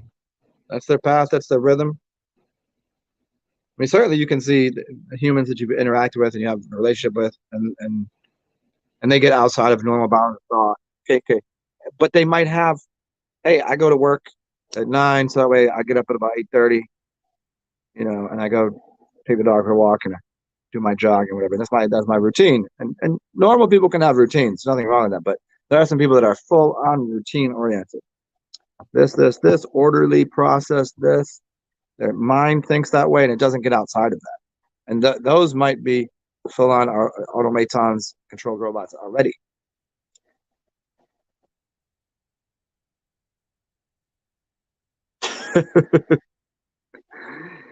Yeah, it's why people come across my content, dismiss it without thinking. Oh yeah, yeah. Most people wouldn't be able to comprehend this what I'm putting out. A, because most of the talks are way too long, and I talk in a peculiar type way, not so systematic. I talk with a lot of open windows at once, variables, and use a different tenure, tone, timbre, and pattering, pattering to my to what I'm saying, and a lot of allegories and things. You can't ever explain something directly. People won't get it. So I get it from that sense why they wouldn't understand. I'd rather just say I don't understand what the fuck you're saying. You don't need to listen. But it's always funny when they don't understand something. Oh, I think who did it really well. It was a joke about um, it was Key and Peele, and he was saying something. He's like, "You're saying something I don't understand because I don't understand it. I have to make fun of you because it's taking away from and making me feel inferior." And so people that when they don't understand something, their response to it is not to say I don't understand, explain. Their response to is, "Oh, you think you're smarter than me? You're not going to make me feel dumb. Fuck you. You're an idiot." That's their response. That's the majority of Reddit. They don't understand because their brain is broken. They love their science. Regurgitation. Oh, it is pretty funny. I mean, I think part of the process is coming to go. The world's crazier than you think, and there already are robots. They live. There's robots and weird things amongst you already. They've done they've done such a number on it. Did you watch Westworld? The whole thing? Did you watch the old movies from the 70s and then watch the four up to the fourth? The fourth season is crazy, dog. Fourth season is it was a interesting transition to go from the first season being in the theme park and then and then they get to the third season, they're basically in a real city, right? And then they get to the fourth season and it's this kind of from the organic human city. One was first trying to kill off all the bots, and then trying to kill off the humans, and then going from this city, then back to the original Westworld. Crazy stuff, man. Oh yeah, yeah, Reddit is a cesspool. Yeah, it's how many of those are NPCs or robots, and how many of them they're just hive mind people that are at their house. They work on the computer and they're doing computer things, and they make their computer monies, and they order in their Domino's every day, and they eat their Cheetos or whatever the hell they're doing. But they'll be online and they're redditing and they're like, oh, uh, regurgitating this. Science says this. I wonder the percentage for real. I think it'd be hard to. I've asked some people that I'm pretty sure they were humans, and I asked them on there. I was like, hey, how many people do you think So I go on New Orleans Reddit once in a while because I want to see what's going on in the city. There's always some fun things posted on there.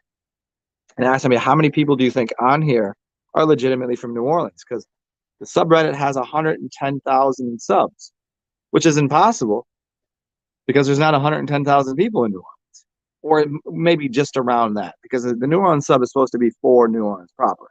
You can't be from other part of. You have to be here. That's the rule of the sub. So the basic person was like, well, you have people that are gonna have 2 accounts, 3 accounts. You're gonna have bots, burners. You're gonna have people that are from out of state that are just peeping in. But how many people? I was like, yeah, but how many people do you think are legit, like from here and using it? And I was like 5,000 of 100,000. There's 5,000 real people, especially when you do the math on how many posts are here, who's actually responding to it, how often they respond, and then you're like, okay, is this a bot responding? And now put that across the entire internet or the entire Reddit, and then when you see stupid posts that I'm just like, there's no way. You start reading the comments. There'll be a post about Joe Biden hugging a kid with autism. This just happened, and then every it was like upvoted to like 20,000 likes, which is insane, right? Or whatever, some insane number for Reddit, right?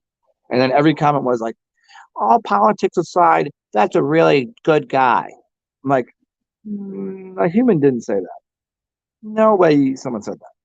It's totally no.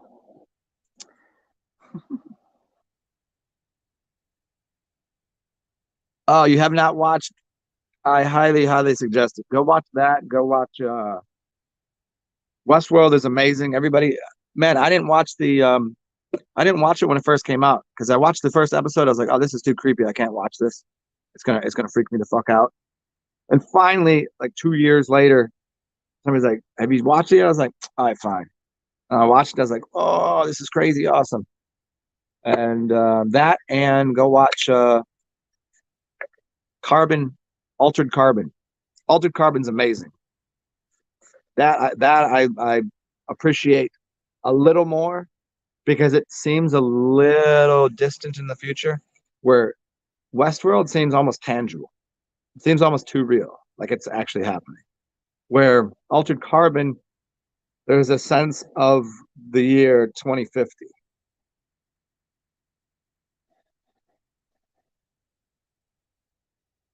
Oh yeah, Reddit captures the need for acceptance, the upvoting, and the comments. Yep, yep, yep. It is complete nonsense. What's up, Jessica Bird? All of your infants. So what is your job watching babies? That's awesome.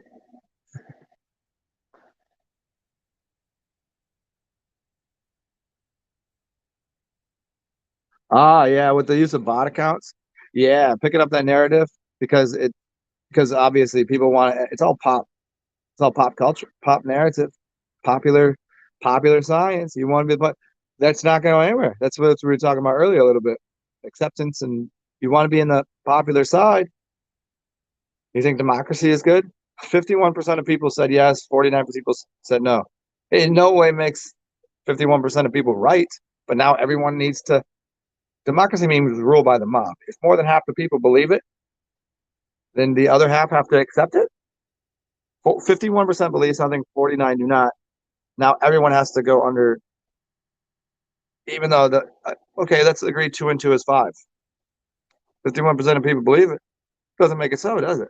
And the funny thing about the whole the selection, the voting thing, do the math. If there's let's just say there's I'll just do the math. If there's 1 million people and 300,000 vote for red, 290,000 vote for blue,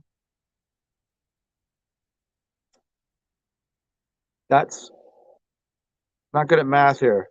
69,000 for the voted. So 30, we've got 3,000, 300,000, 2,900. That would mean 3,100 people, all right, did not vote. So who actually won? Not voting won. Who got the most votes? Not voting is a vote. Blue team got just 30%. Red team got 29%. And no name team got 31%. They win. Or, I mean, I'm doing the math wrong because I'm an idiot, but you know what I'm saying? I mean, it would be 30, there'd be 33, 33, and 34. Okay. Sorry, I was doing the math to 90%. I'm an idiot. Throw my garbage. See, I don't throw that garbage math out. I'm drunk. I'm retarded. But you know what I'm saying? The side that doesn't vote has always been in the majority.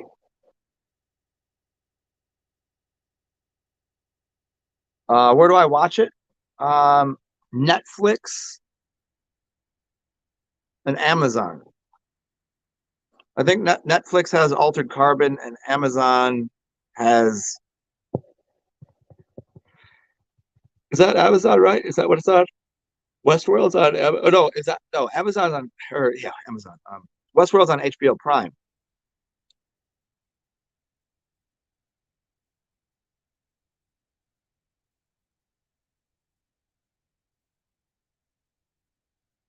Yeah, there was a lot of interesting stuff because I told you before I even watched this whole season, we are already talking about um we're talking about the West Coast. We were talking about the Hoover Dam. What was a major theme of the show? Major theme of the show was the Hoover Dam. And when you get into what possibly dams were made for and why they flooded certain areas, and, ancient technology and the old world and whatnot, and what might happen because they broke the Hoover Dam in the show. They put a crack in it to go into another realm. There's a whole bunch of it must be telling you something.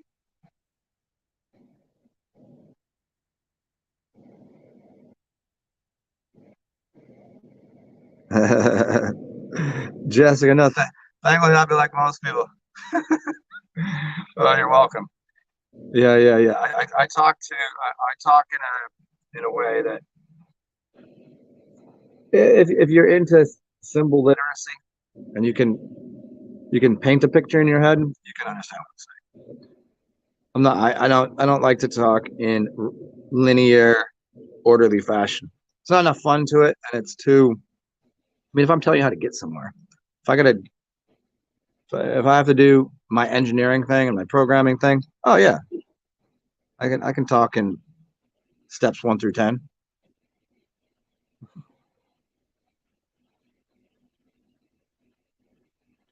Uh, what if everyone in politics and entertainment were bots and clones from the 30s? I don't doubt that they aren't. It could be. I don't see that. Obviously, if you when we look into the infant incubators from the late 1800s, 1900s, and the World's Fairs, and people going to the World's Fairs, and they were all it was really weird. A lot of whiteys there, no children, but they went to infant incubating things where you could look at live babies, you could buy them, and then orphan trains, and then the whole adoption thing that was going on then. It was right around that time. All the orphans were all the same age, looking all interesting, all white. Although babies that were coming from the infant incubators seemed to be coming from underground, and it was you can read some signs in these pictures. They're saying that they were growing a baby in something like a few weeks. It's weird shit, man. So I don't doubt that we've been that again. I want to stress. This can't be stressed enough, and it needs to be. It needs people need to put this into their brain and accept it.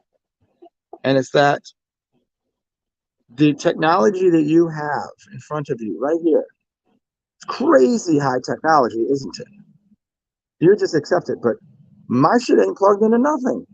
And somehow, here's a picture of me talking all this shit that goes to you way the fuck over there. How it gets there, I don't fucking know. It's a little magic box. It's something wavelengths smashing into that, goes to that thing. That shit goes out there, broadcast. It's all, and it your shit just decodes it all, and goes right there. That's some crazy technology, dog. And this has been out for a while. Now, not only has this been out for a while for you as the general end consumer in public, you know how long this has been out that was in private hands, in government, in you know how long this has been out. You know how technology is about, some people say 30 years, 30 to 50 years. So 30, 50 years ahead, the technology that they're using. So right now, this shit right here that's in front of me, in all reality, was born in 60s. They had this right here, 70s. What you think you know of technology? Oh, this is a top technology. No, it's not. Not only and technology is not just, it's not just going like this. It's making a J curve. As we build technology, it doubles, and then it doubles itself. It's like a penny becomes $1 million in a month. That's how technology works too. So the technology that we're using is so far behind of what's going on out there. So in the 1950s, they were using shit that you were using in the year 2000. But you didn't know that it existed. Yet it was so. And that's just what they're telling you. You don't know that everything was just blocked off and firewalled from you having any knowledge of. Whether it was underground, I would say underground technology. You don't know that this shit hasn't, this should be 1,000 years old.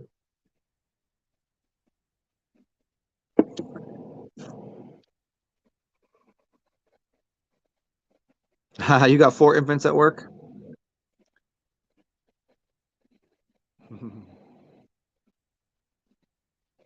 Oh shit, Jesse, you got a lot of children.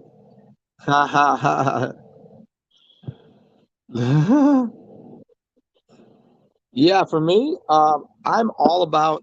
I wouldn't mind daycares. I don't want. I can't fuck with infants. No, no, no. I need like 3 to 6 year olds. I'm good with that. I need them capable of maybe crying. You know what I mean? Still in learning acquisition of language, playing, laughing, and the whole chaos of it. I like that. But I'm not wiping asses and changing diapers, and I don't need, I don't mind the energy and the chaos of it. But that would be prime real estate for I would have fun with that. But only part time. It's like you can take that little brat home. I can't deal with that brat all day. I already know it's too much. But it's fun. It's fun. It's kind of like a puppy. I kind of want to get a dog, but I would like it to be like past house training already. I don't want to have to deal with that much poop. And the thing about puppy though, it's that's all you're really dealing with. You're not dealing with a whining, crying puppy. But a baby? Oh man, screw that. What is my opinion on Thelma? Oh, I've covered this many times. You get a workout, you stay in shape. Well, and it does keep you young. You know what I'm saying? You're around children, you kind of it makes you happier because then you're dealing with their happy laughter and their learning, and you go, wow, that's so interesting, so cool. And I mean, then you also deal with the holy shit, shut the fuck up. Stop crying. What's my opinion of Thelma? The law of 90, what is it? Law of 93. Oh yeah, feel free, guys. It's an hour and 45 minutes. I didn't even remind you. Thumbs up are always appreciated. That helps get this kind of shit out there. And there is my Cash App and PayPal and Venmo. As I said, I did overspend monetarily this weekend. Most of it wasn't even on me, too. It's so funny. Whenever I have money in my pocket, I end up spending it. So if you want to help revitalize my system, my bank account, you can donate to this guy, Cash App, PayPal, Venmo, TSR, capital XEN. If you need help individually, that's My email, TheoLuminous, TheoLuminous @gmail.com. And that means God light. And also there's my WordPress. If you want to read some of my old writings back to 2012, there you go. And thumbs up are great. So what do I think of Thelma? I think that I'll say it very precisely again. When most people that say it, they'll use half the quote, and they use it to call it a demonic thing, some sort of evil thing. And I did a whole breakdown of this. You should watch the video. So I've done a video on this twice, but the last one is I framed it as mathematics for people. The statement is, and also because the evilest man, he's bald, he was doing sex magic. His name is they always associate that. And what they say is, he's demonic and he's evil and these people are awful and they're bad. And it says, do as thou will. Oh, you're just going to do what you want? And I'm like, dude, you didn't read the whole thing. You can't just, if you're going to quote someone, quote the whole thing. You can't take half of it, which is taking half of the equation. Do as thou will.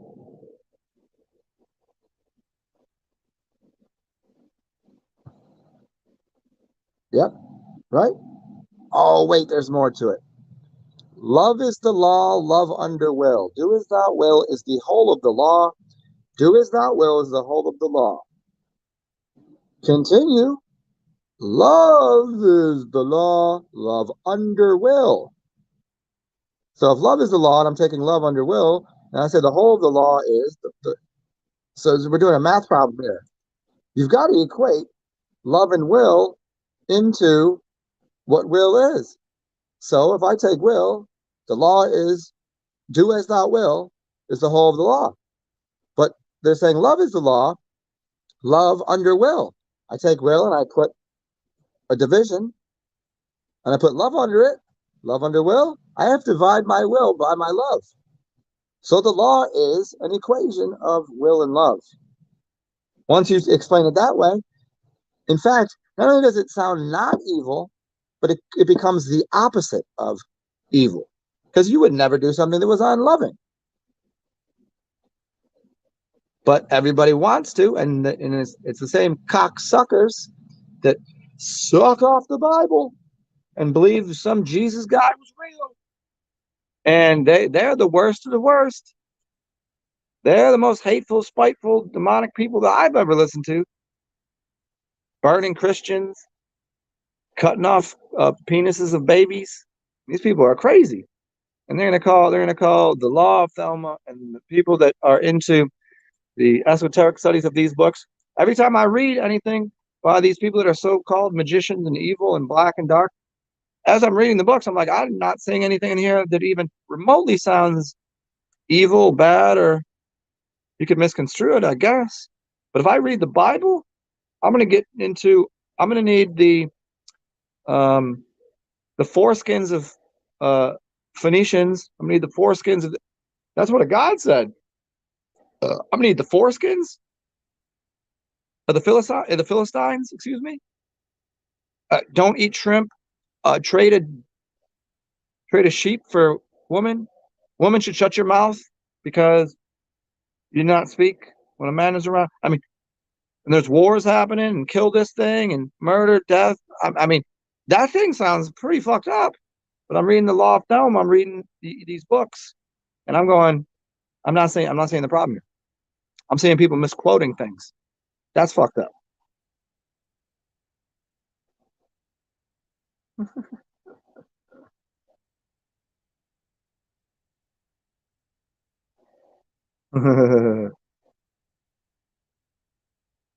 Yep.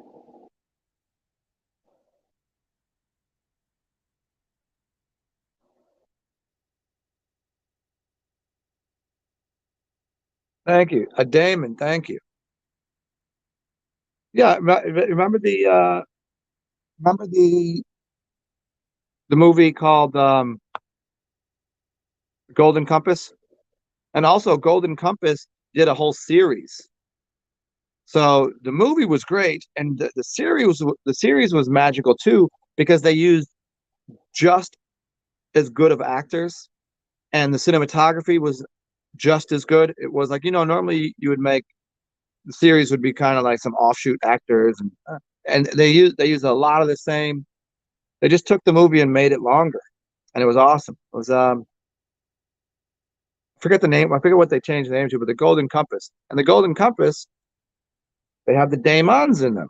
And the daemons were the little animals that were given to the youth, and the youth had them as part of their imagination and part of their learning. That was resembling them and their daemons.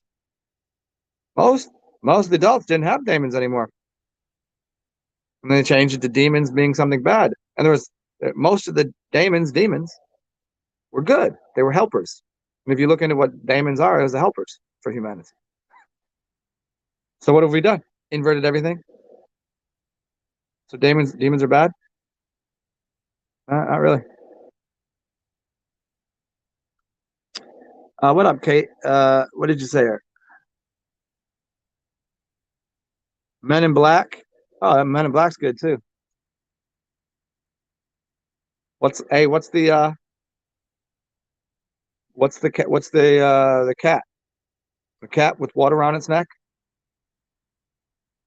There's some interesting connections to some stuff with that cat and why that's the world is around its neck, and what is the yeah, it gets into some other things. Oh, you watched the video on servitors? Which one is it? Because I got a bunch. Was it the one that I broke down the God form, the servitors, and it's on the right side of the screen, and then that one? I mean, because it's a series of four of them.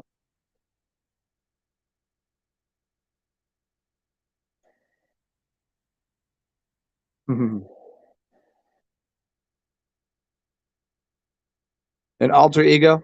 Yeah, it's a little bit of an ego, I suppose. Yeah, you can definitely see it that way. Um, yeah, I don't being a Gemini, people are like, oh, that's you got two personalities, split personality. I'm like, well, actually, I'm a double Gemini. I'm a Sun and Moon Gemini, so I got four personalities. And in fact, I always say jokingly, you say, oh, you're bipolar. I'm like, no, I'm tripolar. It's just like everyone has so many different personalities. Well, my thought is this: if you have one personality, there's something wrong with you. If you treat every situation and everyone the same, as if there's like this equals this, and you have rigid morals and ethics, and every situation is the same, and this and this gets you this, that's a problem. If you have many different personalities, which you should, I'm gonna treat a puppy way different than I'm gonna treat a snake, different than I'm gonna treat a duck, different than I'm gonna treat a child, different than I'm gonna treat somebody who's my waitress versus somebody that's taking my ticket versus some chick that I'm trying to make love to. It's completely wildly different. I'm gonna have different personalities for all those things.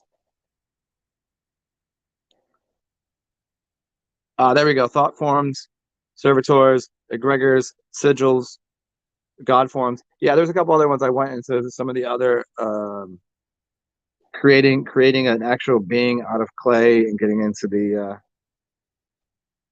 the hoodoo of it, which is not a good idea. Yeah. Cool, cool, cool. Let me go make myself a mixed drink because I'm almost out of this beer and I want to drink. If anybody wants to join me, feel free. Give me 2 minutes. I'll be right back. You guys enjoy this weirdness. I'll just put some music on in the background, and you guys, I'll be back. Give me 3 minutes. I think that will be enough.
Well, well, well.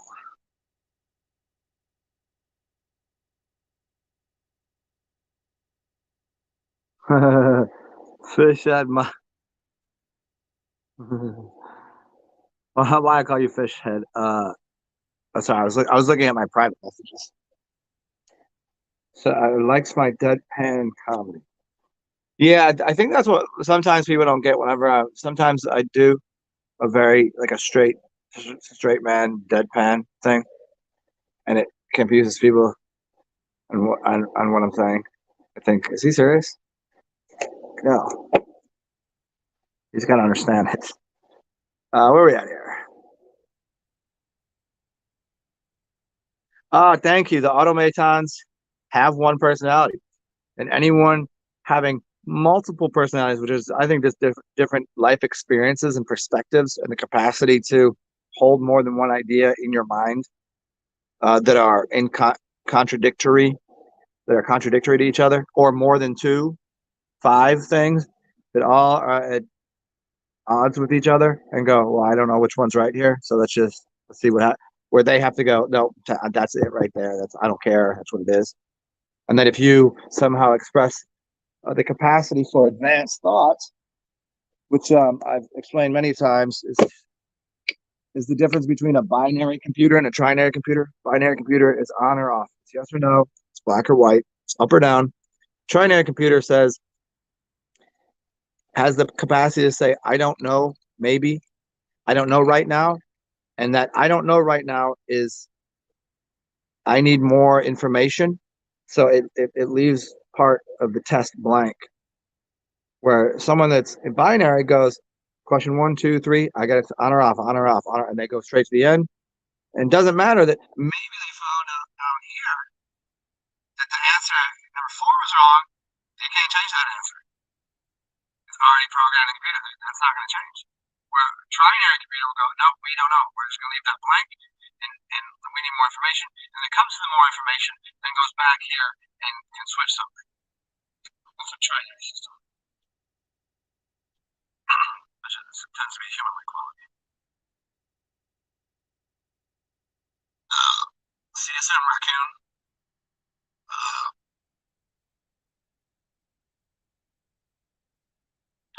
yeah, it's the so some people are trained to do this, which is called you ever taken a class in school for how is it called? People that want to get into politics, or people that want to be lawyers, or people that want to public speaking. They go into these, what are they called? Where they just basically go and they'll take here's your perspective you're arguing, here's yours. Doesn't matter if you don't believe in it, but you're gonna argue to back it up. And they go into these like a whole debate team. They become professional debaters.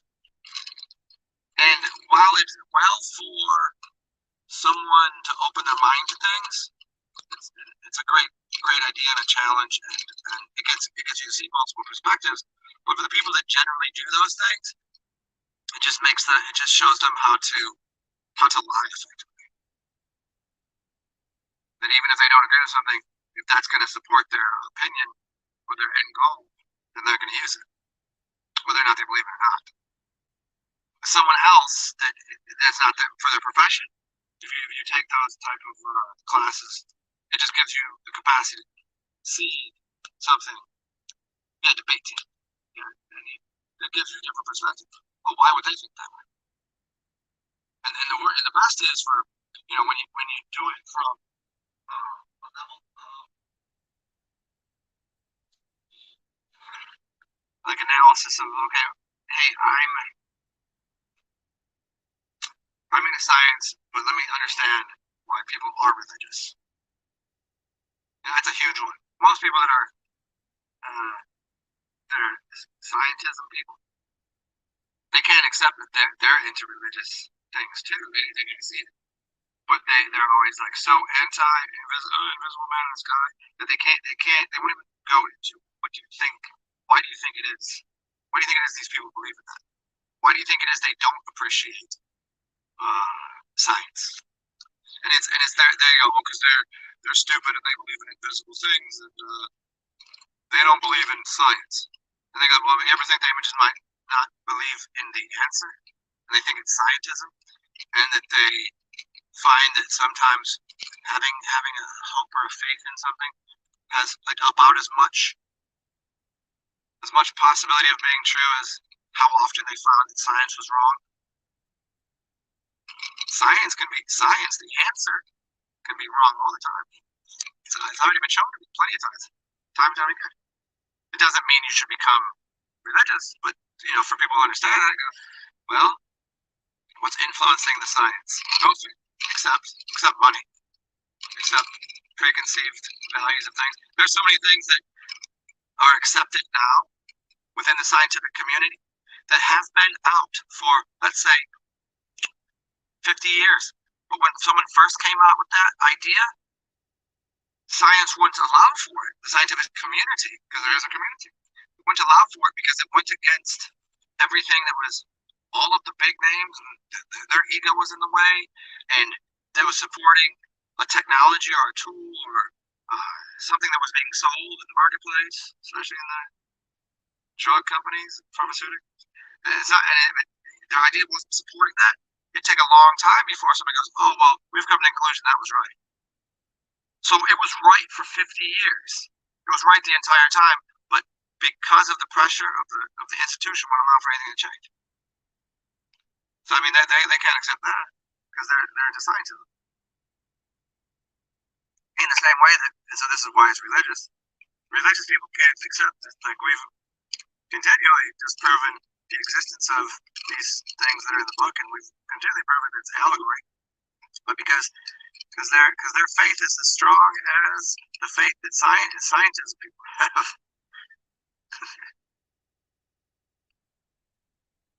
What's up, Ranzen? What you doing?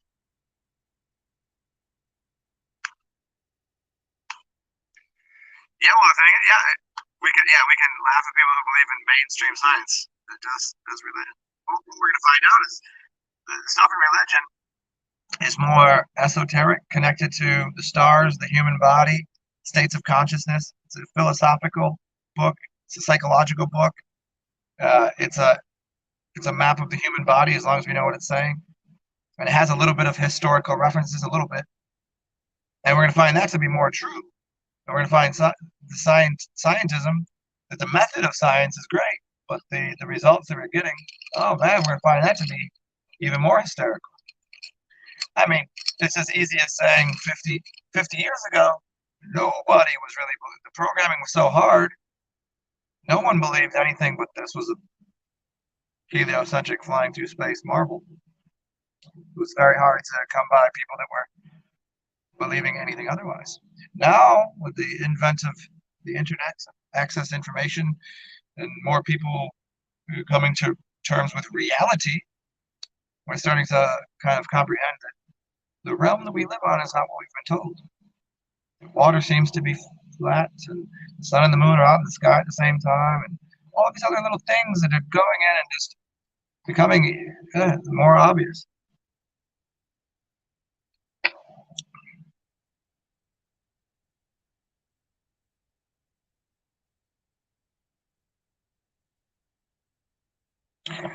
Colin, do I think that chakras are a new age deception thingy? I don't know.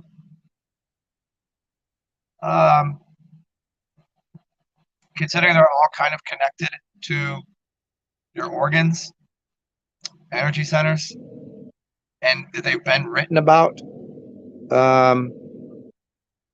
it seems to be in a lot of ancient literature.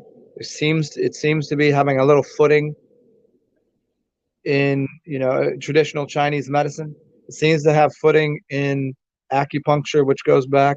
It seems to have its roots connected to all sorts of things that seem to have, I mean, I can throw energy out of my hands. I know Reiki to be true. I know that I'm pushing. I can see. I know that my higher consciousness in my third eye works. I can open the shit. I can see out of it. You know what I mean? it does seem that there is an energy center of power within my Muladhara, and like you call it whatever you want, but yeah, a lot of people say, oh, new agey, deception, chakras are evil. Those are the same people that saying doing mudras is evil. Yeah, doing yoga. There's people that legitimately come out and say yoga and mudras are evil. Well, your boy Jesus is standing there doing this, right in your church that you go to. Yeah, right. So no, I don't think so, man. Not really. Yeah, Colin, I hear you. Yeah, I hear you. I hear you. It could be. It could be. But here's how I would answer that pretty simply. D- does it does it seem to have a real world effect? Let's use a scientific method. Is it improving th- the health and well-being of the practitioner? I think that's the only way we can tell. I mean, what outside of us can we see from that? Hey, maybe people that believe in that or actually scientifically can prove it. There's books written that are hundreds of pages long by doctors that break down the biology of Kundalini, like from all of the chemicals and things going on and pressure systems and what's going in the body. And it's gonna, that's called, look it up. It's called the biology of Kundalini.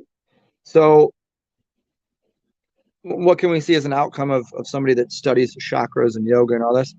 They seem to be in better health. They seem to be moving more effectively through space. They seem to be calmer. They seem to create things, comfortable spaces and environments.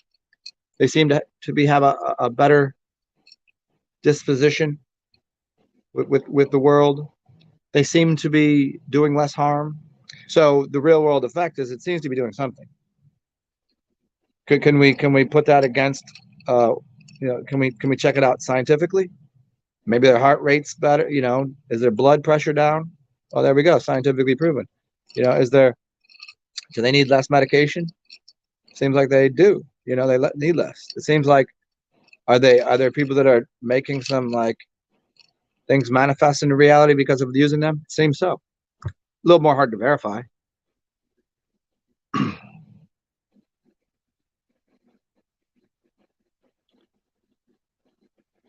Yeah, and a lot of the new agey stuff. There's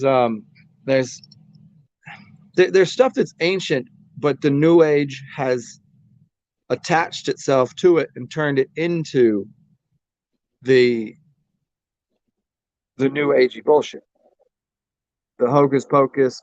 Like obviously, we know. Uh, the Let me try to use this example. There's plenty of things that were known to be true that then they attach this goofy shit to it that that makes it look all stupid and new agey. Let's say vegetarian diet. A vegetarian diet, great idea for many reasons. Fruit, vegetables, good idea. Now we call it vegan and attach it to something, and we've ruined it in so many ways because now there's other things. So people are just making something that's vegetarian and go, oh, it's a vegan raw fucking jack off. Like here, we can just everything's vegan. It's called love and light, bro. And they fucked up the whole thing in the practice that was organic and original. Here's some things we know about. We know astrology. We know these things to be where the energies are in the sky. We know the sun makes a plant rise, and we can heat the world and create food. And we know that there's energetics of that moon that are causing that's a cold light, and we know what they do. And now there's other bodies out there of energy that are having an effect on you when you're born, personality traits that can be changed, altered. Sure, I can change what the sun is doing. If I put things into a greenhouse, I need less sun. I can warm that thing up. So now the nighttime, I could even grow things at night so we can alter energies, certainly, but we know that to be true. Now we have jackasses that we have so flaky, dumb, goofy motherfuckers that make it look stupid. It's like the thing with Shivambu. Go watch any of these My strange addiction. Or look at this person, swears it's making their life better and they're healthier. And who are they? They're fucking nutso with 100 cats and looks like they're falling apart. Looks like, the crazy aunt, and by um oops, thereby co-opting a real fact, a real truth to something something looks stupid. What have they done? They've thereby just diminished just by it's like character assassination. Once you make somebody doubt a product, an idea, a person, a teaching, that's all you need to do.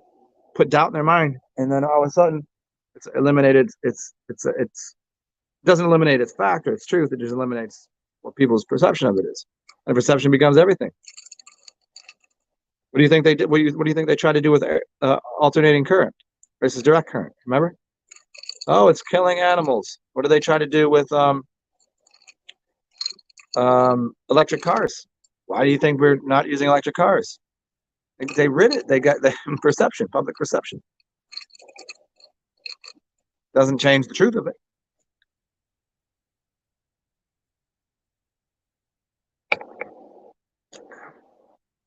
Well, yeah, I mean, the justice system runs on one thing bigger than that: money. it, it's the deepest level to it is it's connected to banking institution. That's it. But yes, and even within that, there is doubt and faith, which is we have to have faith that the dollar bill is going to be able to be used tomorrow. Is the dollar bill worth the same it was? Not anymore. We just a dollar's worth a dollar. No, it's not. Not now, man. I just spent. I wanted to order some food because I'm hungry, and now 3 years ago I could have got a delivery because gas prices were less. I could have paid for delivery and felt fine tipping the driver $3. Uh, the food getting there was cheaper, so they produce it cheaper. So my $10 would have got me a pizza delivered right to here, and I'd been happy. Now I'm $20 in before I even started ordering. You know what I mean?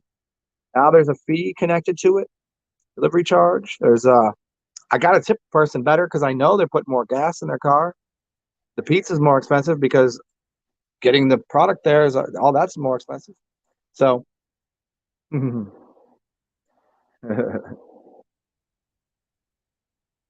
I mean it's all a show. It's all connected to. I mean, when you get into English and well, I can't really say English, but the British. There's a whole connection there. But yeah. It's perception of value of things. If there was no monetary system, if there was the that system wouldn't be in place because nobody would want to be a lawyer. No one would be into those positions. Nobody would. There wouldn't be anything to sue people over anymore. There'd be so many. I mean, the amount of superfluous lawsuits now. Why? Why do they exist? Because somebody thinks they can play that game that we were talking about earlier, play a drama game, and then who's better at arguing? Remember that woman that spilled hot coffee on her crotch from McDonald's? Sued McDonald's and won. How idiotic! What? And then you remember what their point was? Oh well, they were serving coffee. It was too hot for human consumption, anyways. So now, was that true? Maybe. I never liked coffee that hot. I didn't eat it that hot. Some people really like coffee super hot. I don't know if I can know what that's about. But now they had to change the whole rule because of that. Now we have dumbest shit, man. But if we did get rid of the value of the dollar changes, value of dollars change, systems would change.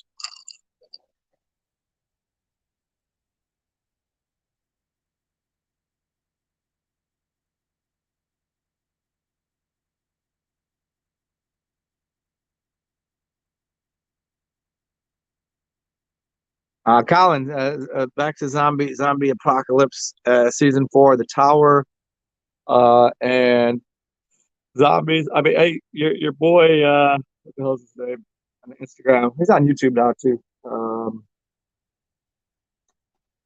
What was his name? Hmm. Anyways, there's plenty of people that are doing it, but he's been posting lately about all the crazy stuff, um, of like zombie stuff, people coming back to life, fish, dead fish, they're like coming back to life and doing things, and like all sorts of zombie-like behavior.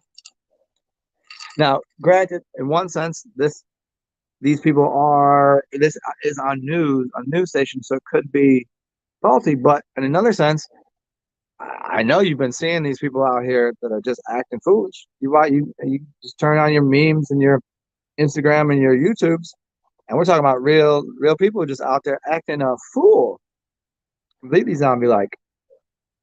And so between the goo, between the electrical pulses, and turning those people into just turn them on and they start. I don't doubt it.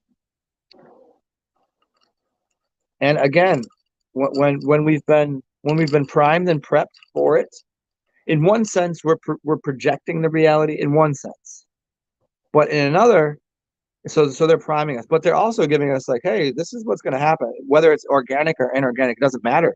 I could think all day that none of that's true. I could have faith like a mustard seed. None of that's true, but the sun is there. There's the moon. Plants are growing. There's a house. There's dogs. There's reality, and there's things going on, and there's people that are literally on drugs. There are people that have implants of fake boobs and lips. They have circuitry in them. All sorts of things going on out there, man. And these zombie things. I mean, the predictive programming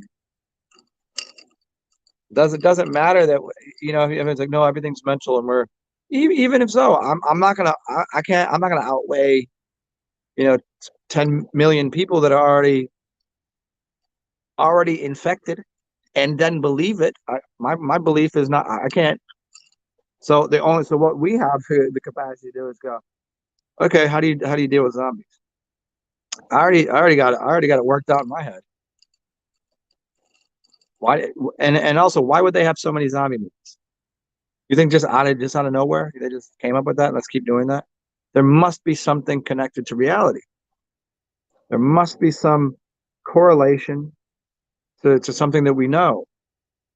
Yeah. Why do we there's these little bugs around, right? And people are like, ooh, disgusting and fearful. What if because we lived in a reality that those things were actually really big before?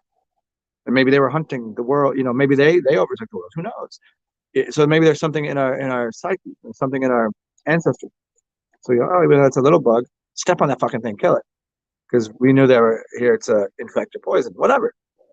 But the zombie thing too, maybe that, maybe we know maybe we know that's the truth, or that's going to happen. Whether it's again organic, inorganic, whether it's some sort of parasite, or it's black goo, or it's programmable material, or whatever.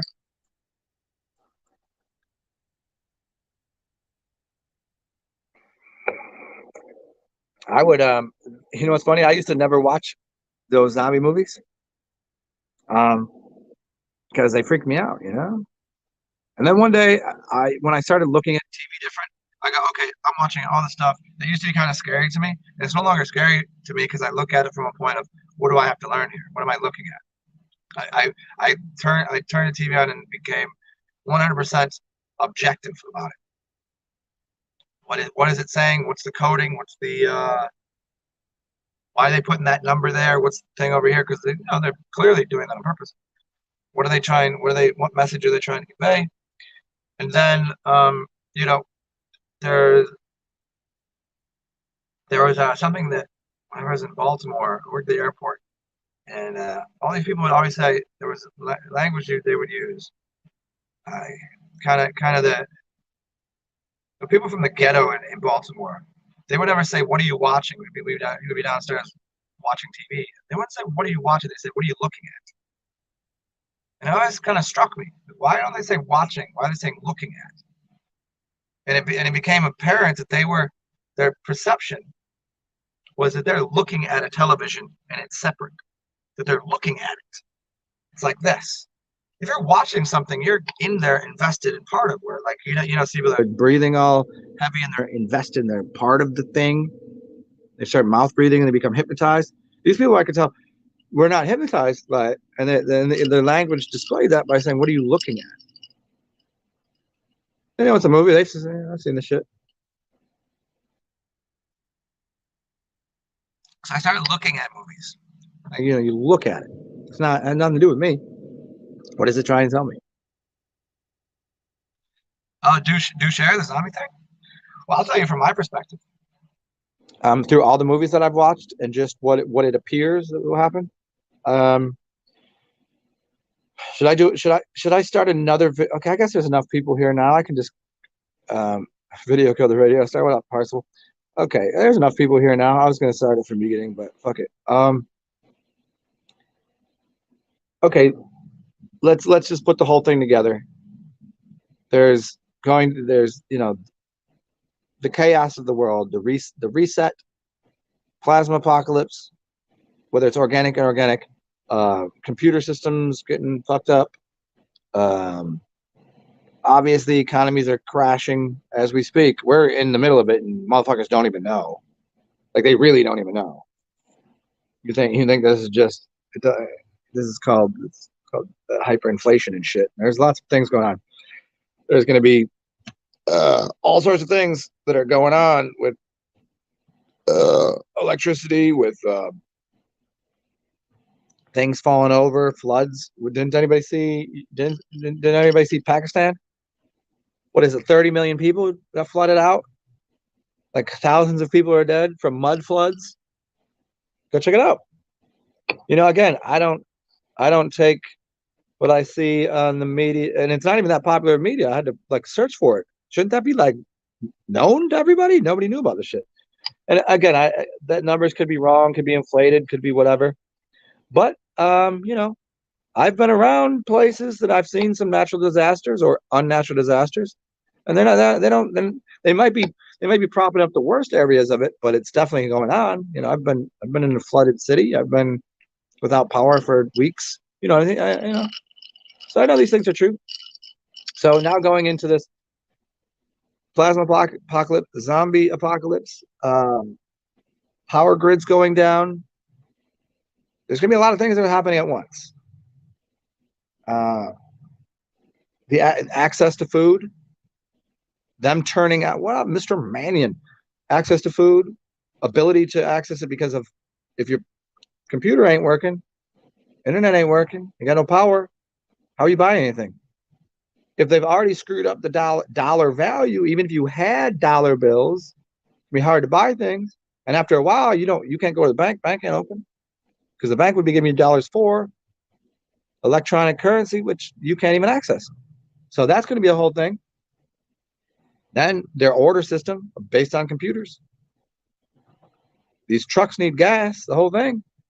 Put all of that together. Maybe they got now they're pumping out that 5G network, because they still have the capacity of they still have their capacity to put power on in certain places and to pump out, even without power, the internet was still on. I was still able to access the internet. So anyway, so they're pumping out frequencies and doing things. They got zombies you got people that can't get their medicine. You got people that aren't eating. People freaking out. Got actual zombies happening. Where are they going? What are they doing? How long before it's absolute insanity? How many days? At what point, when people's refrigerators don't work, the food's gone bad, power ain't on, what point is things start to go a little south, go a little chaotic? What would I do?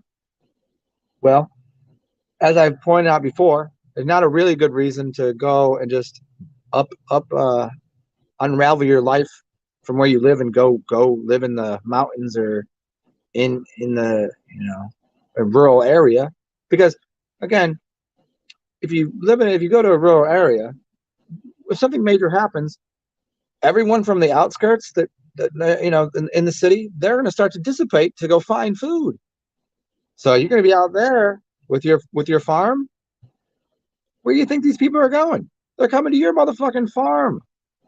That's right. They're going to come to your farm and be taking your crops. So you better be holding on for it. You're going to have more chaos to deal with. All right. So I don't think that's a good idea. Obviously, if you live in a major city, you're going to take a brunt of the blow right at the beginning, where that's going to be the whole every movie you've seen with the city. But after a little bit, everything dissipates. I would live in a smaller city. I like where I am. I think I'm in one of the best places for a zombie apocalypse for a bunch of reasons. It's a small enough city. I have access to water. I'm near. It stays warm. There's food. There's trees. There's plants. There's everything's growing. I have a waterway to go places. I got fresh water. I'm not too close to the city. It's not too chaotic. I got all that right. And I'm gonna stay on a high floor. Whether it's just human beings trying to get food or it's actual zombies, they don't go all the way up the stairs. Ain't no reason they ain't gonna make it past a couple floors. If someone's on the first floor trying to rob, steal, or zombies trying to do shit, all of the fighting's going on there. They're trying to take all the fruits and veggies and things, whatever they got. They're trying to get their shit. They ain't going. They're not making it top floor. I just hang out up here. Fuck, I gotta do. Got a few stragglers up here, and what I'm definitely not gonna have, I'm not gonna have an overabundance of supplies, not food wise. What am I gonna have? All the ammunition and all the food? Where are people gonna? Once they figure that out, where do they go? Where the food and the ammunition is? It's pointless. Then I become. So what would I need? What do I do? Fucking chill out, stay up here, read some books, look out the window, maybe get myself a bow and arrow, start picking off zombies out there. I don't fucking know. What do I need? I already know I can survive on piss. Clean water. Get some. I need gallons of water. My piss. Minimal amount of food, just for fun. I already told you I would get. And for afterwards, after we bang out some of the zombies and the people that are like trying to just survive, it's not that won't take very long. That will happen real quick. I would want to have whatever things make life more comfortable and whatever is tradable. Everybody wants to get their gold and silver. It's not going to do shit for you. If the dollar crashes, what am I walk down the street with a block of silver or gold? What are you doing with it? It's not tradable. It has no intrinsic value. I've already explained this to people 1,000 times. Nobody gets it. I'm gonna get gold and silver because those are tangible assets, and I can right now because they're given a market value based upon what might be done with some technologies and its value within high technology, but those technologies are not going to be there. And it's like saying, what are you going to have diamonds? Nobody wants your fucking diamonds. Diamonds are worthless. Diamonds are about as plentiful as anything on the planet.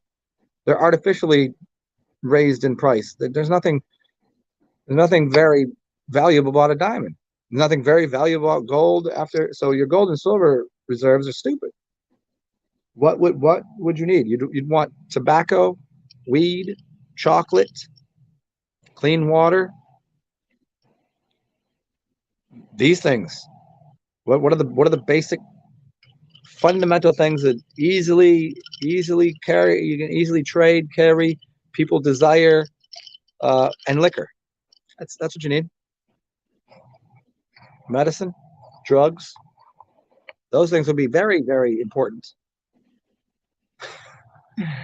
And you need your standard bug out bag of things. Stay top floors. I don't know.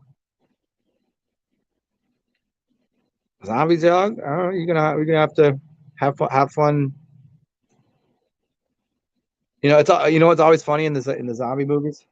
Whenever like somebody that gets bit by one, And then you're just like, you got to kill it. Like, that's no longer the person I know. Where are we at here? What's up, David Mannion? Uh, TX for you. What's up?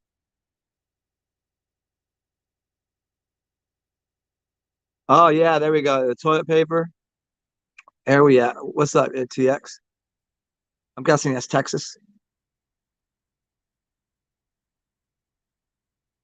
Oh yeah. Okay. Well, if food is becomes scarce, water. Okay, people will fight. People will fight over alcohol, but they'll go to war over water and food for that matter, right? So people will initially starving and searching for food because they think they're hungry, despite the fact of not really being hungry. They're addicted to food. But yeah, that would be way more chaotic. And people are literally fighting in stores over toilet paper. The fact that they convince people, a they convince people that we're running out of toilet paper. Like, well, so use less toilet paper. I don't fucking tell you. You probably have less food. You're probably shitting less. What is the problem here? Gonna have to wipe my ass. That's the most important thing to people. That's insane. So they convince people that they needed more, convince people to buy more, and then stop shipping it. So imagine when it's actually something important. I don't know, man. Much chaos.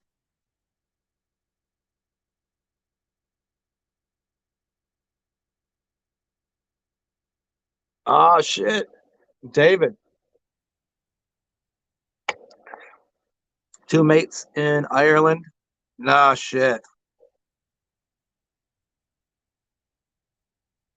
What?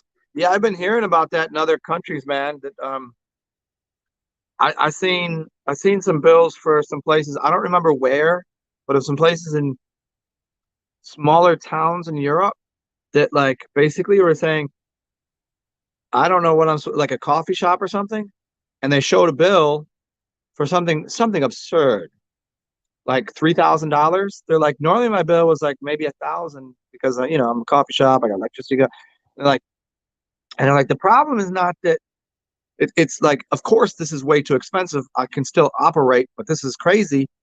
But the problem is, in a couple months, it's already said going to be going up another percentage, another 50%, another whatever percent. Like, and if you can afford to pay three times your bill, that's not very many places. All of a sudden, yeah, it's closing things up left and right. What happens? It's going to take a while, even if the economy were to bounce back in any way. What's going to bounce back as? A bunch of big businesses with a lot of money that can buy up those small spaces, buy them up, and all of a sudden everything's back under the umbrella corporation, the big company. Or and the people that would be buying those out, they're still going to be connected in some way. So those mom and pop shits are going to nowhere. That's crazy though. And I hear you on that the bank thing. Uh, yeah, Colin, that's the big thing. Barter is in popular times. You're not bartering money. Even those games where like people are trading bottle caps. Bottle caps are gonna have value. That doesn't make any sense. It makes zero sense. I'll air 5 bottle caps for something. So if you find bottles of something, you just get free money. That's not a point of trade. In apocalyptic times, you need to trade something that has intrinsic usable value right now. There'll be no trade here. If you have this, trade for this. There's none of that going on. There's not like, here, I'll give you $1. What's this going to do? Can I eat it? No. Can I burn it? Can I smoke it? Can I get high off it? Those, yeah.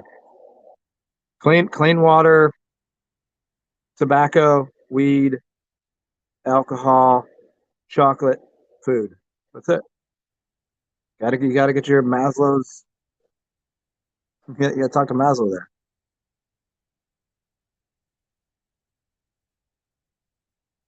there. Funny talking. Yeah, like, hey, where'd you go and meet up if there's a zombie outbreak? I'll tell you where. Y'all know where the fuck I live. I'll be fine. I'm good.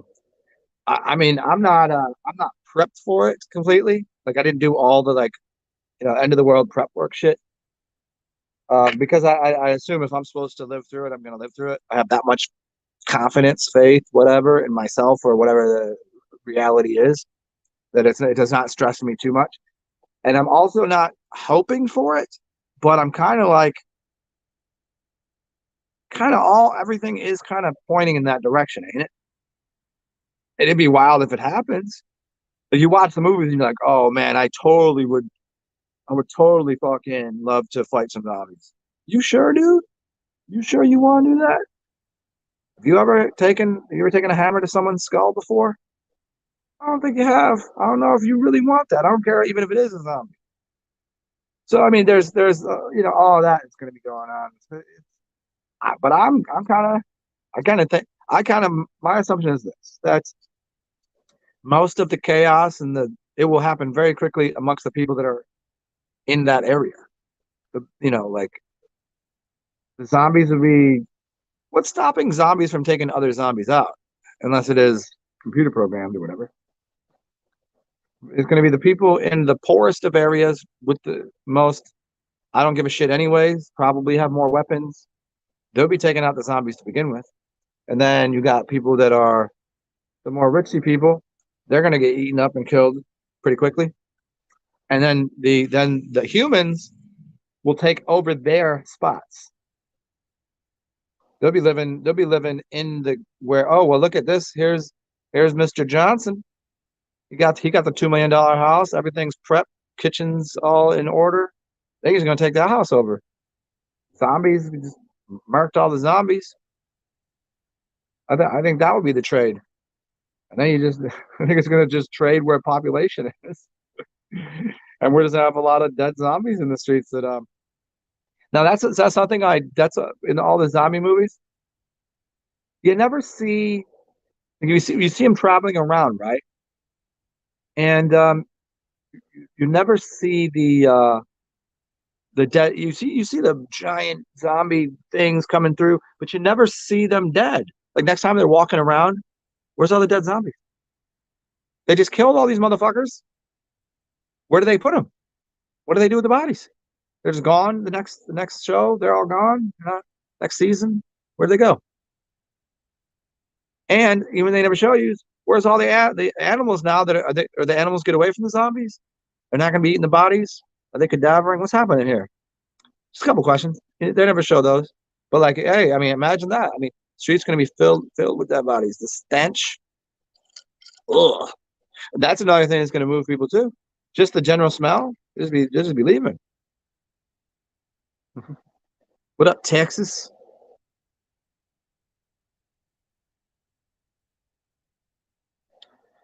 You heard about you heard a story recently about people selling their private parts to be able to pay for electricity. What do you mean? Like you mean just like prostituting? What are you talking about? People are crazy. What up, Divine?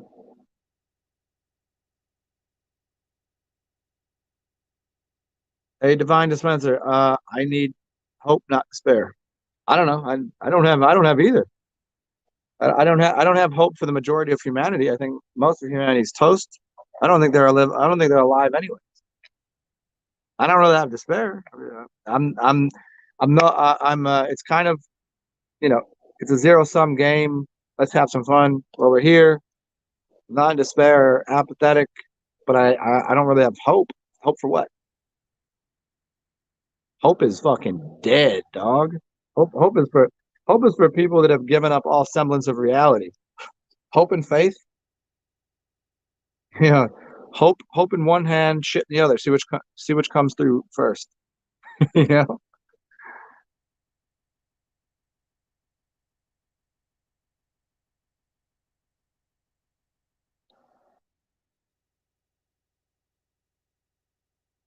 Hey Divine, what you talking about?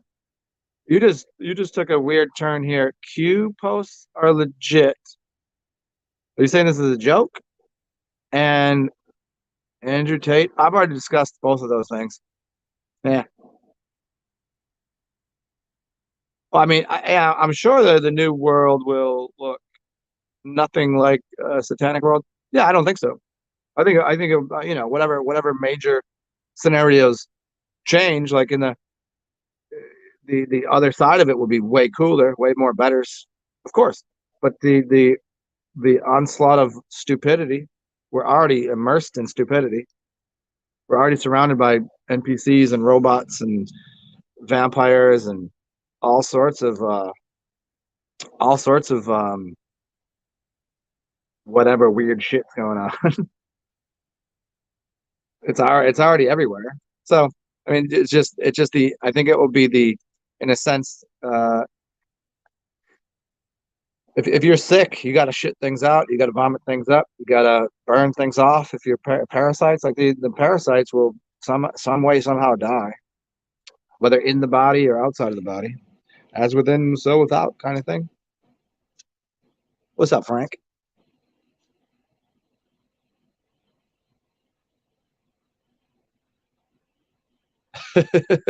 I'm sure he probably did, man. Oh, you just watched Idiocracy? Yeah, what a good movie, huh? A prostitute. Well, here's the thing: people would prostitute themselves out for quite a while, anyways. I mean, as long as when did the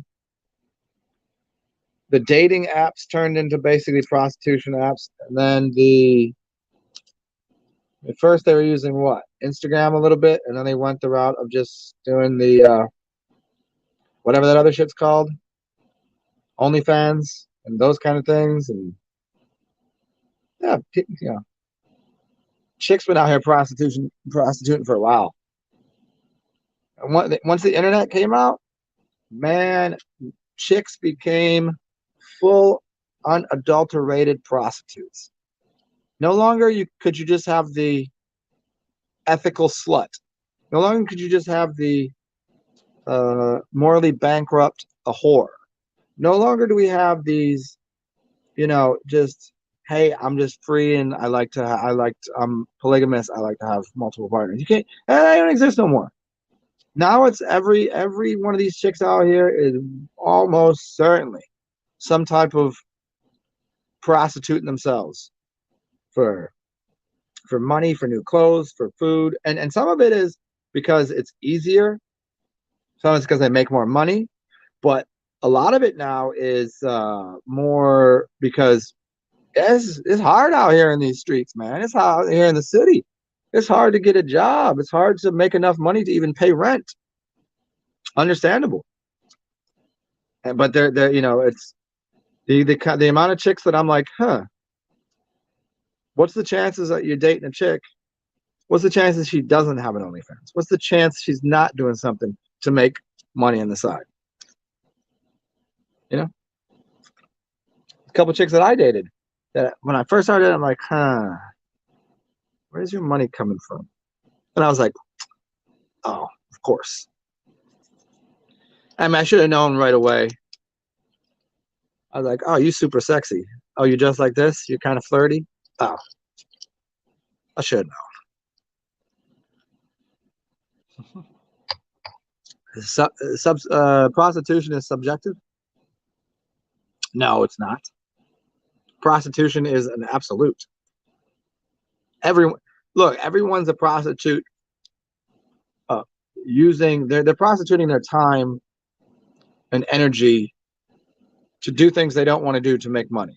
If that's the kind of what it is. Most prostitutes, they're trading sex. If you just say it from the sex value for money, some people are like they're just like it's just sex. It's the oldest profession. It's just what I do. This is my life. I like it. It brings people happiness. Blah blah blah. Some people are just that. But yeah, like prostitution and slavery. Okay, to the degree of what it could be, no, we're not dealing with that. But we get enslaved to systems. We prostitute ourselves out. There's plenty of things that we were talking about this the other day. I forget who it was. Was it you? We were talking about. What would you?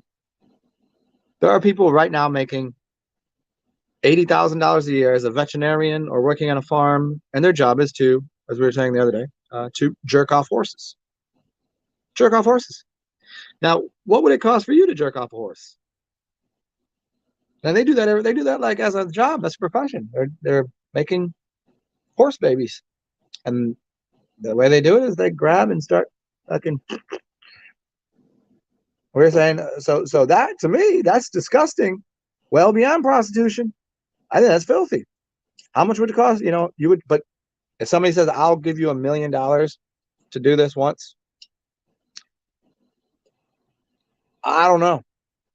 I don't know if I would do it. That would never vanish from your brain that you stroked off a horse. You're stuck with that. On the other hand, $1 million, I could pretty much put that house where I want it, get this thing in order, got to get myself a jet ski. I mean, you know what I'm saying? Like you kind of everybody's got their costs. What are they going to prostitute themselves out for?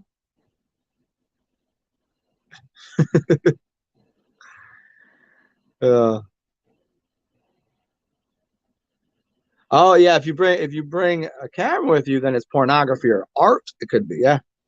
It's like the difference between. Hold on. It's the difference between, what is trash versus. Oh no, that's artistic. Ooh, it's a really artistic shot.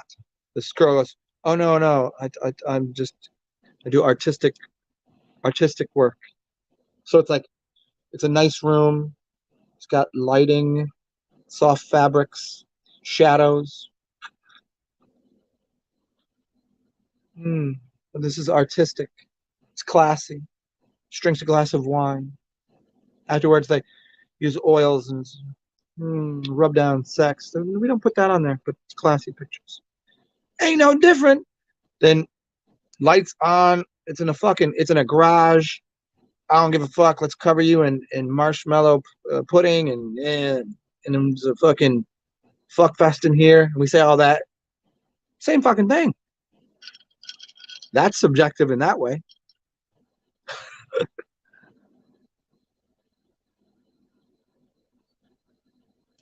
Are there any fictional books that I recommend? Well, because fiction is now nonfiction, I much prefer movies. I don't, as many books as I've read and have right now. I just don't prefer books. I like the theme, but I don't fucking feel like reading it. There's a lot of cool stuff out here. Brandon Sanderson. I've not read the whole thing, but it's the Mystic trilogy, something is it called. I started reading that, and then I was like, oh, this is going to be a long read, but it was really good. And so I was trying to find all the audios on it. I like audiobooks are fine. I got a bunch of books. Off the top of my head, I don't really know. And if you like reading fictional, oh man, anything in the realm of like that might be some sort of fun spiritual thing connected to it, some sort of adventure shit, something with a bit of magic.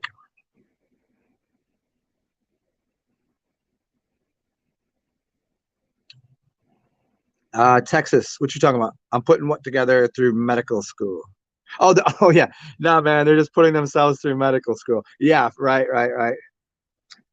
I did, however, I did know some chicks that were strippers that legitimately were paying for school. I get it. That's what they all say. And most of them maybe are going to school and, but they're never going to use their degree. Never going to do that. Because their thought is, well, now my excuse is I got to pay for school, and then they're going to get a degree in something, and then they're going to, when they get to the end, even though they got to know, they have to know it. They get to the end of school and they're going to have their degree, and they're going to go, all right, let's go hand in some resumes. And they go, what did you used to do? They're not going to put on their resume they used to be a stripper. They're not going to do that, right? But they might. Oh, I worked at this restaurant, or I worked at this place. I was a server. Whatever. They're gonna go try to get this job, and they're gonna say starting salary is $40,000, and they're gonna go $40,000,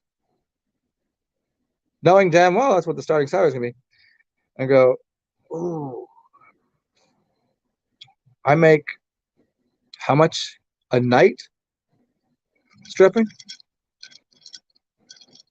Huh? They're gonna take that much of a pay cut? Lifestyle?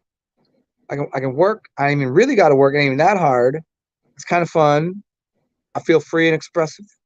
And all of a sudden, they're gonna be doing that until their 30s, 40s. They might take that job and still on the side, but no, they're not gonna. We ain't fooling nobody. I did know a couple though that they were going to school for something good. Oh, they want to be nurses, right? Yeah, yeah, because a nurse makes that much money. A nurse doesn't make that much money. Stop kidding yourself. He just wanted to wear that blue, the sexy blue shit with the stethoscope and the Crocs. I know what you wanted.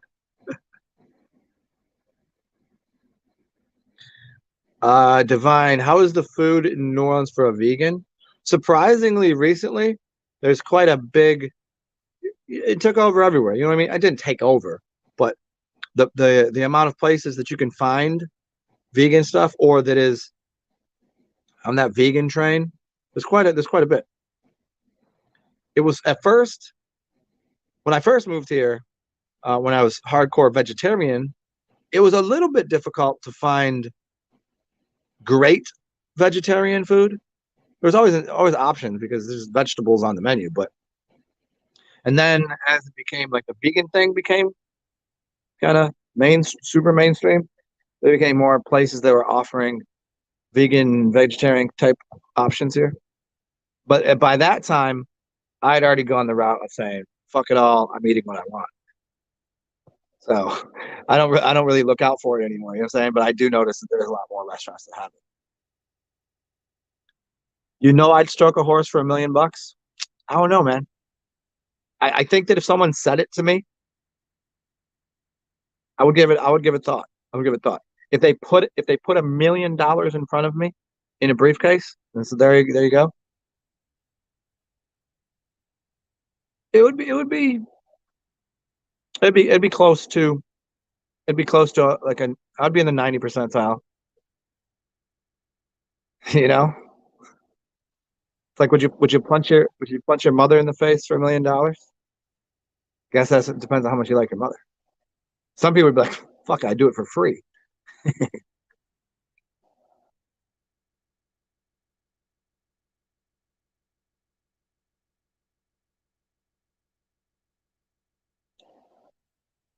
Brandon, you think the news ran on it was just creating a place for relaxing the temperature of what's going on today?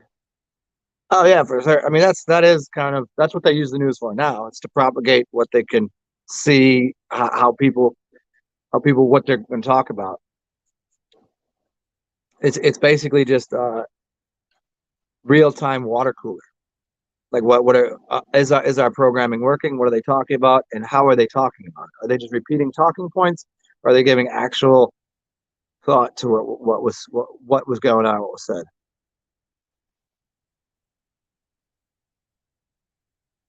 Abra Abramovich is considered art. I prefer Ingress. Oh, I know you're talking about. Yeah, I know. I don't know. I don't. The people that she's connected to and the kind of things that a little bizarre, but some of it I don't give a shit. I like weird shit too, man. They popularize, oh, that's so demonic and evil, and like, yeah, granted, some people might be doing some real evil shit. They might be trying to unearth crazy stuff and eating babies for real. Maybe it's part of some twisted practices of certain. Why not? But I don't think most of them are doing that. Not to that level. No way. I think it's. I think it's. I think it's more of it's a play on it. It's like just because you say, it's let's symbolically reference something. I mean, just because you symbolically reference killing a bird, the idea isn't that you're really killing a bird. The idea is, okay, a falcon symbolizes this idea and da da da. So that's what they're using symbolic reference. But like the art shit, like the I don't know, whatever. You go to places, there's a chick, she's naked, and you're eating sushi off of a naked chick. Cool, sexy. Why not? But then they always gotta say there's something evil, there's evil demonic things happening. I don't like her face, but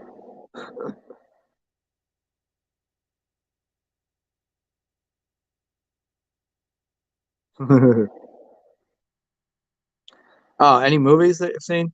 There are lots of good stuff. Man, okay, how about this? I'll do my next show, and I'll just turn on my my Netflix and my Amazon and whatever house, and I'll scroll through like what I purchased and what I have on in there, and I'll think about that because it's on the top of my head. I have no idea where to go with that.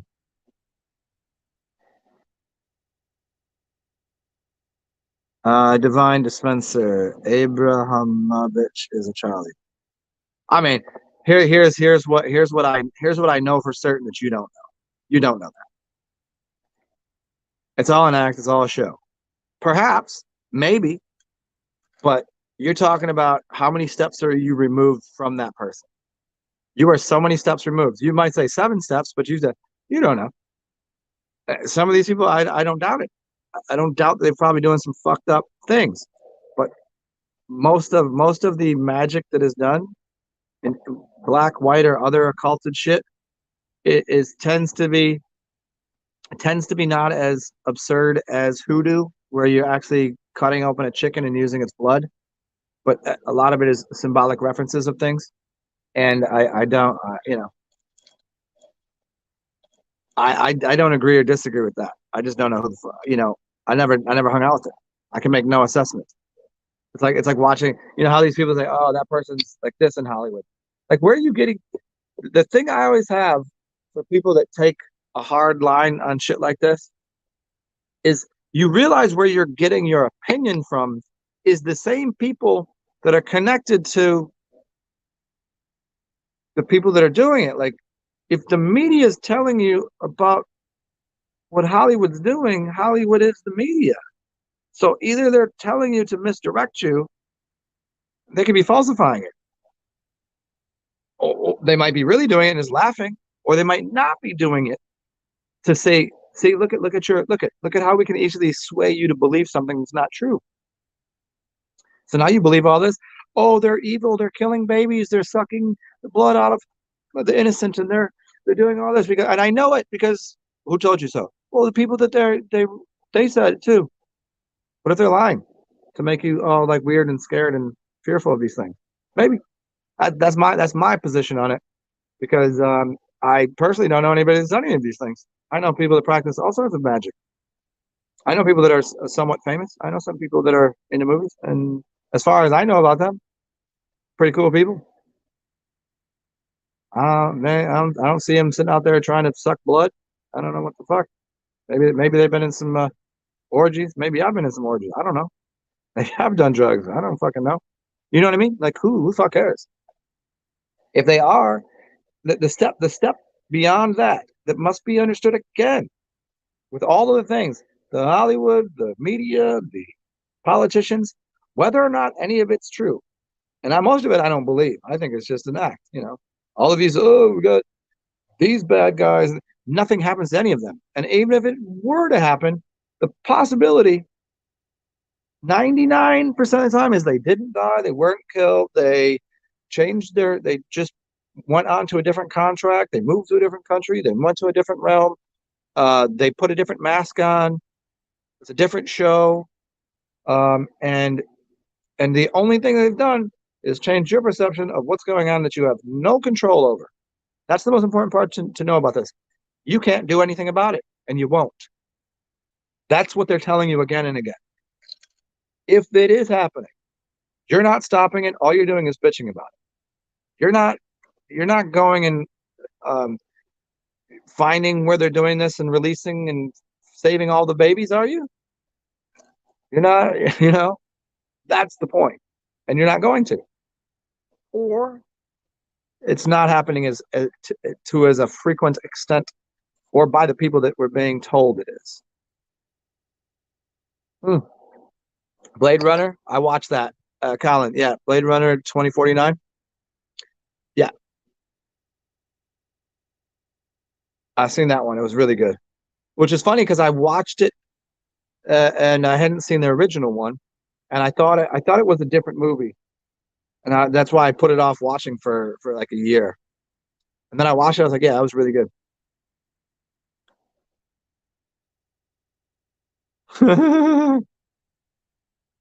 Frank, yeah, or orgy with Betty White and Wolf Blitzer. Yeah, I mean, if it was that other one in the Golden Girls, that tall one, I mean, she probably had a dong anyways, right?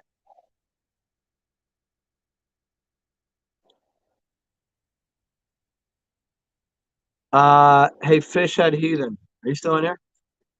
Um, where are we at here? Oh, you just asked me something a second ago. Medical reps make more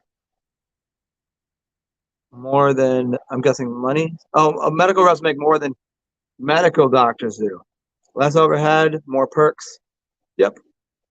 Medical reps make the most money. Drug salesmen. Yeah. And for Brand Zen, Jennifer said we're stroking each other for some gain somehow. Yeah, that one that was absolutely a dude. I mean the chances of much of Hollywood being the original sex, there are some that were born male or female that stayed that way.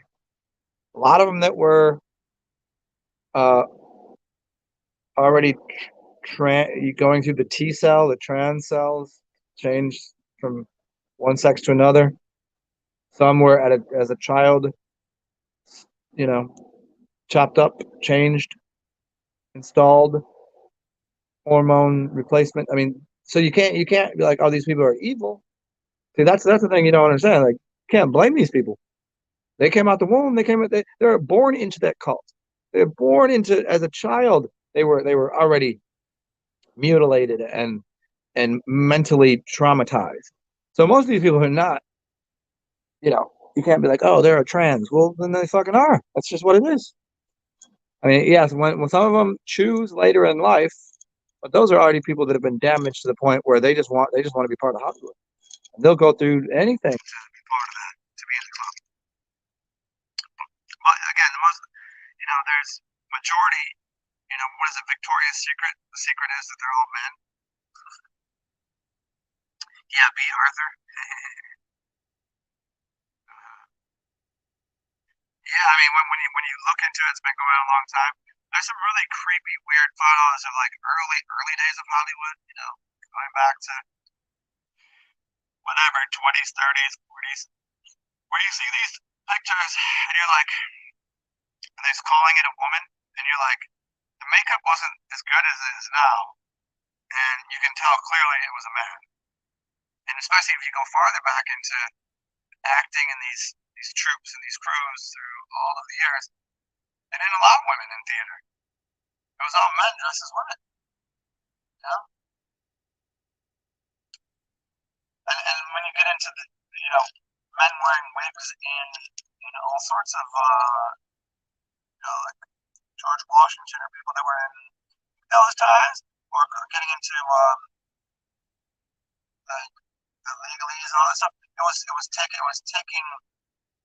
the purpose was taking on a representation of women to a degree. There was something going on there. That's a long story. I haven't really researched that fully or studied, but it has something to do with that. Kind of is taking the power of the woman somehow, creative power. Well, welcome everyone. 3 hours into the show. Hope everybody's doing well. And as you know, this is what I do to keep a roof over my head, so I'll be here for the zombie apocalypse. I do need to upgrade my alcohol and water and food. I'm kind of low on those. If you want to, Cash App, PayPal, Venmo, You just want to buy a brother a drink, you can do that. And I appreciate it. There's also other ways of getting hold of me. And also if during, and also a thumbs up are great too. And if also during this zombie apocalypse, what's up, F10? What you doing? Oh man, you missed 3 hours. I'm not going back to that. I'll give you the simple breakdown. The chick that took over for the Prime Minister of England, her name is, go look up what her name, yeah. Go look up what her name is.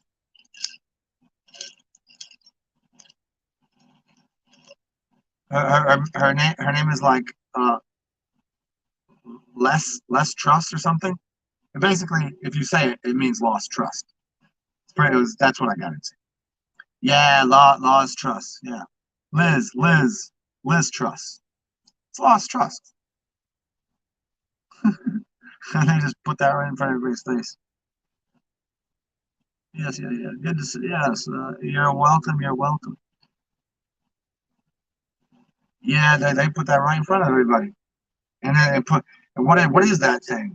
I only seen a couple of pictures of that thing, and then the people clapping and smiling. Oh yeah, we got a new one here, huh? Better than Boris. He's just Boris. You knew he was a bumbling fool. Now you got a man dressed as a woman, just evil, authoritative thing. I don't know what the hell's going on there. That's who they're going to put in there. That's see, when everybody's like, oh, we got to get rid of this. This is destroying England, destroying America, destroying governments. Oh, we got to get rid of these people. They suck. Who do you think they're going to put in next time? Everybody's like, okay, you didn't like Orange guy. Now look what they did. Get rid of this guy. What do you think is going to happen next? You really want that second person that's in charge to be in charge if we get rid of that guy? Woo-wee. A lot of people are still saying he's about to everybody was saying in his third year. Where are we now? What year did he get put in there? He's been around for like two and a half or something. 2 years. I don't know how this shit works. About 2 years. Who fuck knows? I don't know. Or 3 years. But right, they're making, if we put that other the camel toe thing in there. Is that what people want? They don't replace these things with something better. They give you something else. A different format of your stupidity. Yeah, so who's gonna save yourself?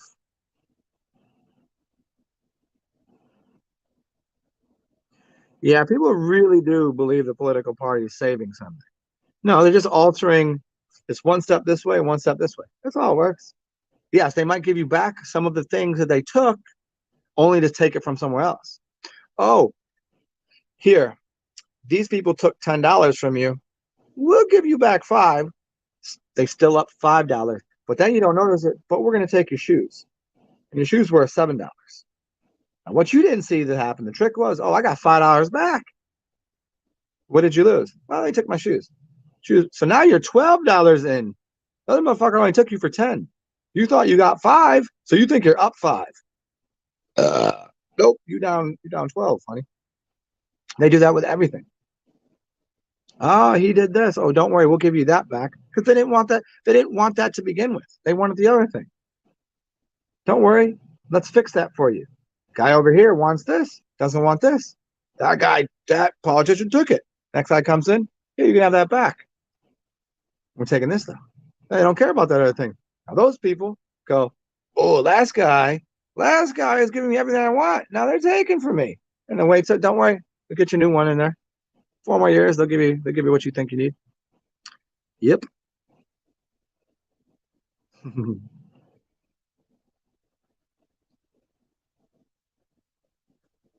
Just Frank, he like camel toe. I mean, I'm sure you like actual camel toe. You can't really be serious about thinking that person is any.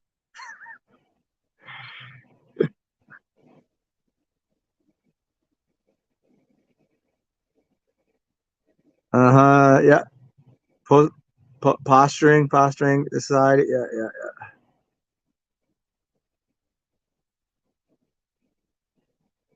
Gotta be loose, baby. You gotta loosen up, baby. It's like when Adam Sandler's standing behind Chubbs. You gotta loosen up, baby. Go with the flow.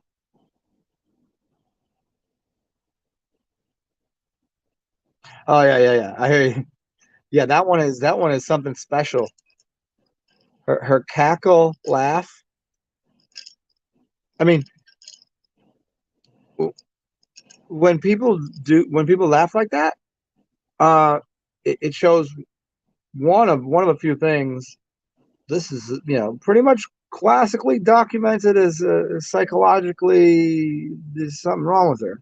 So either the reality is she's either full of shit and lying and knows she's lying, or yeah, that's pretty much it. That's about the size of it. Or she has like a mental disorder where she can't she can't not do that. Everything just laughs at it because she's so not comfortable, not confident, not and that lack of confidence comes the fact that she's always full of shit. Stiffy idiots. It's maniacal and very unsettling. And how that's just gone on, and no one seems to give a shit. No one addresses that as like that's not how you communicate. That's not what you say. That's not what you do. That's supposed to be a professional orator that has control over things to make decisions. That's who's doing it. I mean, we get that she's not necessarily the one doing it, but as a puppet of the thing. What's up, Patrick? Really? It's on the. What am I doing? How am I today? Pretty well. I went out Saturday and Sunday, or went out Sunday and Monday. Excuse me. I didn't go out Saturday, Sunday and Monday, and it was a whole lot of fun, and had a lot of drinks, listened to a lot of music, good times. I was some cool motherfuckers. Spent too much money. Took yesterday off, and today we are back in it, man. It's almost 1 o'clock. I'm feeling like I want to eat and then go feed the ducks in a little bit. But for now, we crushing some Sobieski. So if anybody wants to, you are reminded that you have the capacity to give me a thumbs up. That's free and easy. And if you do have a dollar, a nickel, $10, if you want to buy me a house, a car, a lunch, a beer, Cash App, PayPal, Venmo, TsarXen. That's PayPal and Cash App. Then the other thing is Venmo. If those have more money in it after the show than they do to start, that'd be really great. Because I did spend too much money on. I hadn't gone to any bars recently because it's cheaper to drink in the streets and then meet some people out and went to a couple bars and spent more money than I should have. So, if anybody wants to, thanks, appreciate it.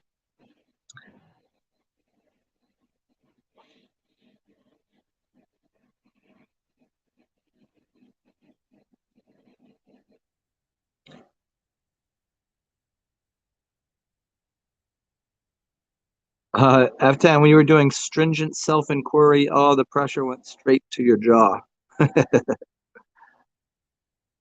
Interesting. Oh, for real? Yeah, yeah. I never. Luckily, so I know whoever asked me about it before. Um, we were talking about chakras and things. I've always, I don't know when it happened because when I was a kid, probably I had blockage here. Probably I didn't talk a lot. I was always goofy. I was funny-ish, but I didn't have a lot of confidence. I couldn't. I was nothing like this. You would not if I showed you who I was in high school. You, this is not what you get. No one, and if they were doing it like a one of those spaghetti models of where a hurricane's going to go, this one didn't exist. This is not what. But anyways, the point is, Uh, I obviously talk a little bit. My lungs and I have a larger chest, Gemini chest, talky, and this is very open. So I never had the problem of um, getting any stagnation really in the jaw. But I hear what you're saying. I know people that happens to. They get a lot of build up here, and I have some friends that get like they got like a little weird thing in their little hump on the back of their neck. I mean, they play on the computer, but they have a little bit of a confidence issue speaking, and you will hold up emotions there. Yeah, yeah,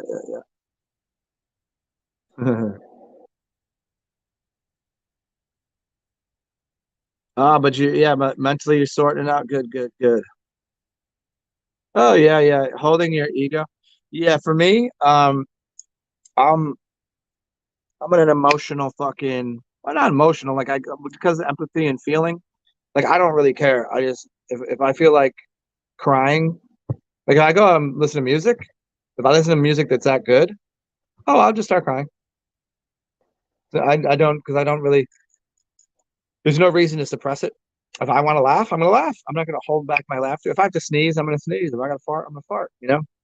And people are too. They'll hold shit back from emotionally welling up or something. It's not somehow not manly or something, or it's too much. Like, oh, settle down. Don't feel that way. Like, no, dude, that's good. It's healthy.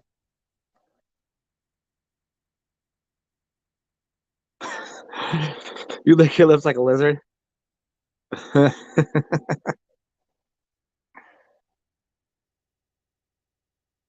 Oh, you got a huge ego. You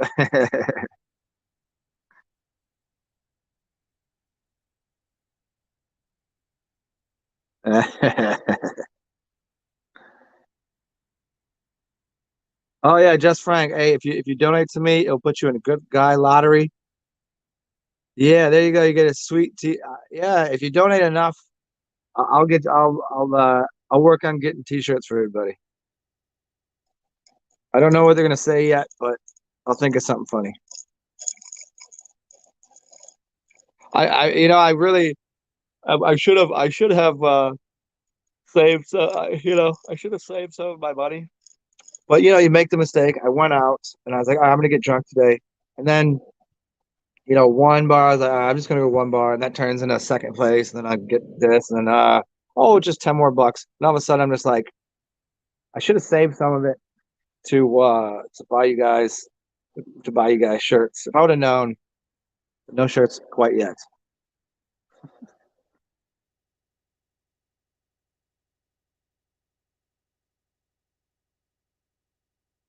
Some fermented lemonade. That's where you at? Yeah, I got. That's funny. That's what I got right now. I got lemonade and Sobieski, but I put cranberry in there. Cranberry lemonade. It's kind of dope. Mhm. Yeah, I always have that thing about saving things. It's partially because I like the idea of paying it forward and keeping and not stagnating energy or money. If you stagnate money, you're hoarding, and that would be a blockage in you. If I stagnate financially or internally, I don't. That's not a good idea. But there is, the opposite, which is like, shit, man, just fucking put it in the other account. Don't spend that. You might need it tomorrow. There's a rainy day fund, but there's also I don't know. Tomorrow will never come, and there's also that expectation of don't worry so much, man. You made it this far, and it will continue. You'll continue to get blessings and good things and all of that because I'm like every time I see my bank account, okay, I made some money, cool, and everything's cool, and then I see it go to like almost nothing, and it's like don't don't fucking don't do that. Don't be like, oh shit, I don't know how I'm gonna pay for this next thing that I want or that I need. If I do that, then I get stuck in that mode of there's not enough, and I go, oh fucking freak myself out. Eh, fuck it, see what happens.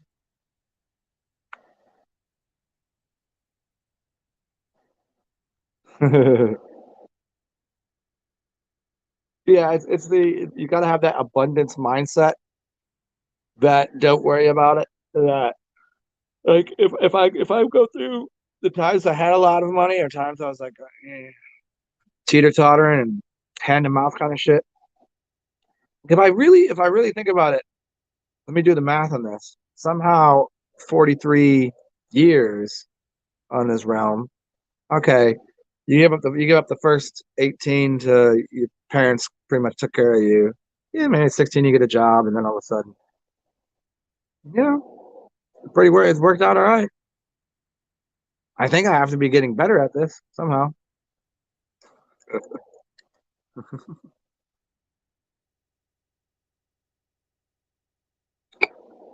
My expectations kind of reside in this little tiny strange fantasy world where I don't know that I'm helping someone out that has a lot of money, but it's just one of these days you're like just drop a fucking shit ton of money in one of my accounts.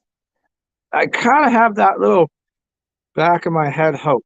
You know what I mean? Like winning the lottery, kind of like I don't see why not. I mean, there's been plenty of times that people I didn't know gave me a good amount of money for like, oh, thank you, help me with this, and thank you, help me with that. And I was like, holy shit, comes from the most unforeseeable places. So I know it happens. You know what I'm saying? So I don't see why not. Like one of these days, I'm just like, oh shit, I have way less things to worry about. I could go spend this on somebody else. I can go make somebody else's day. You know what I'm saying? Speaking of making someone's day, let me go make myself a drink. Anybody want to join me? I'm having. Oh shit! I'm almost out of vodka. I'm gonna have a vodka and cranberry. Oh, and actually, you know what else in here? Cherry cranberry. And I'm gonna go grab some ice. You guys enjoy. Let's see what we got here. I'm gonna put a little music on while I go and get this ice. I'll be right back. Kind of stupidness we got here. Uh, ooh, how that?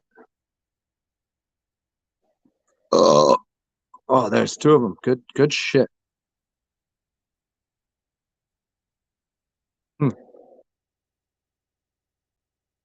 I'll be right back out.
Hello there.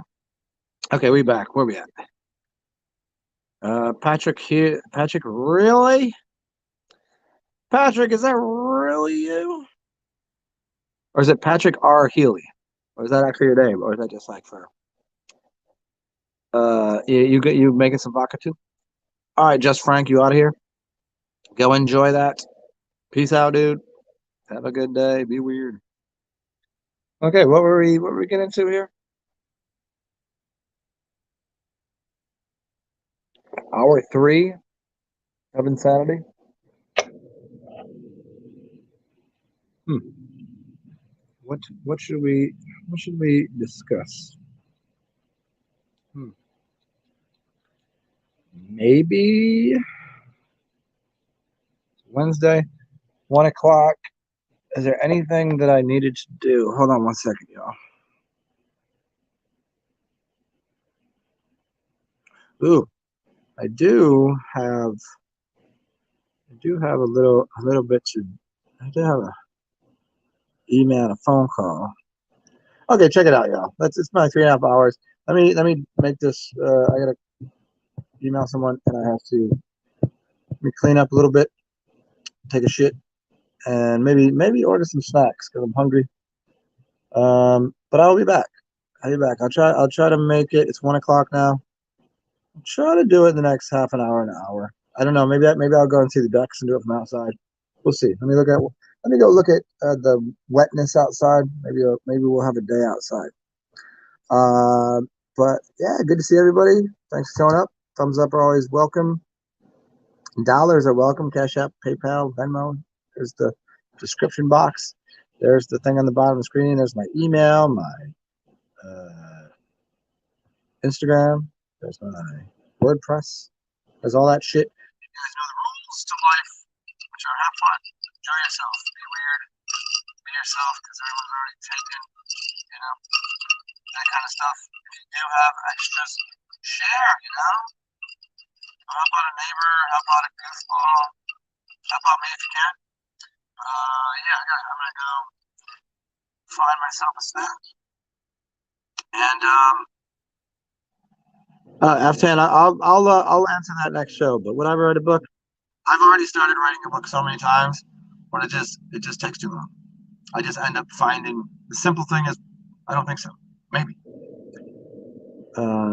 I feel like all of the videos I put out are kind of a book, anyways. Just me dictating it, me writing it. I've tried. I've been 40 pages into writing a book, and the more that I know, the more that I feel like I got to put into the book. It'd be hard for me to write a book and go, oh, I should just save this and turn it into 10 books. I would never stop writing. But maybe I wouldn't know how to prepare it. I tried it, and every time I do, it just turns into like, oh shit, here's another chapter, here's another thing. So maybe we'll see. Maybe I'll just dictate it and see if it do one of those speech to typing thing, and I'll just talk. But it's good to see everybody. I'm gonna go shit, shower, and snack, and I'll try to see you guys within an hour or so. It's good to see you, and we will talk soon. Bye, bitches.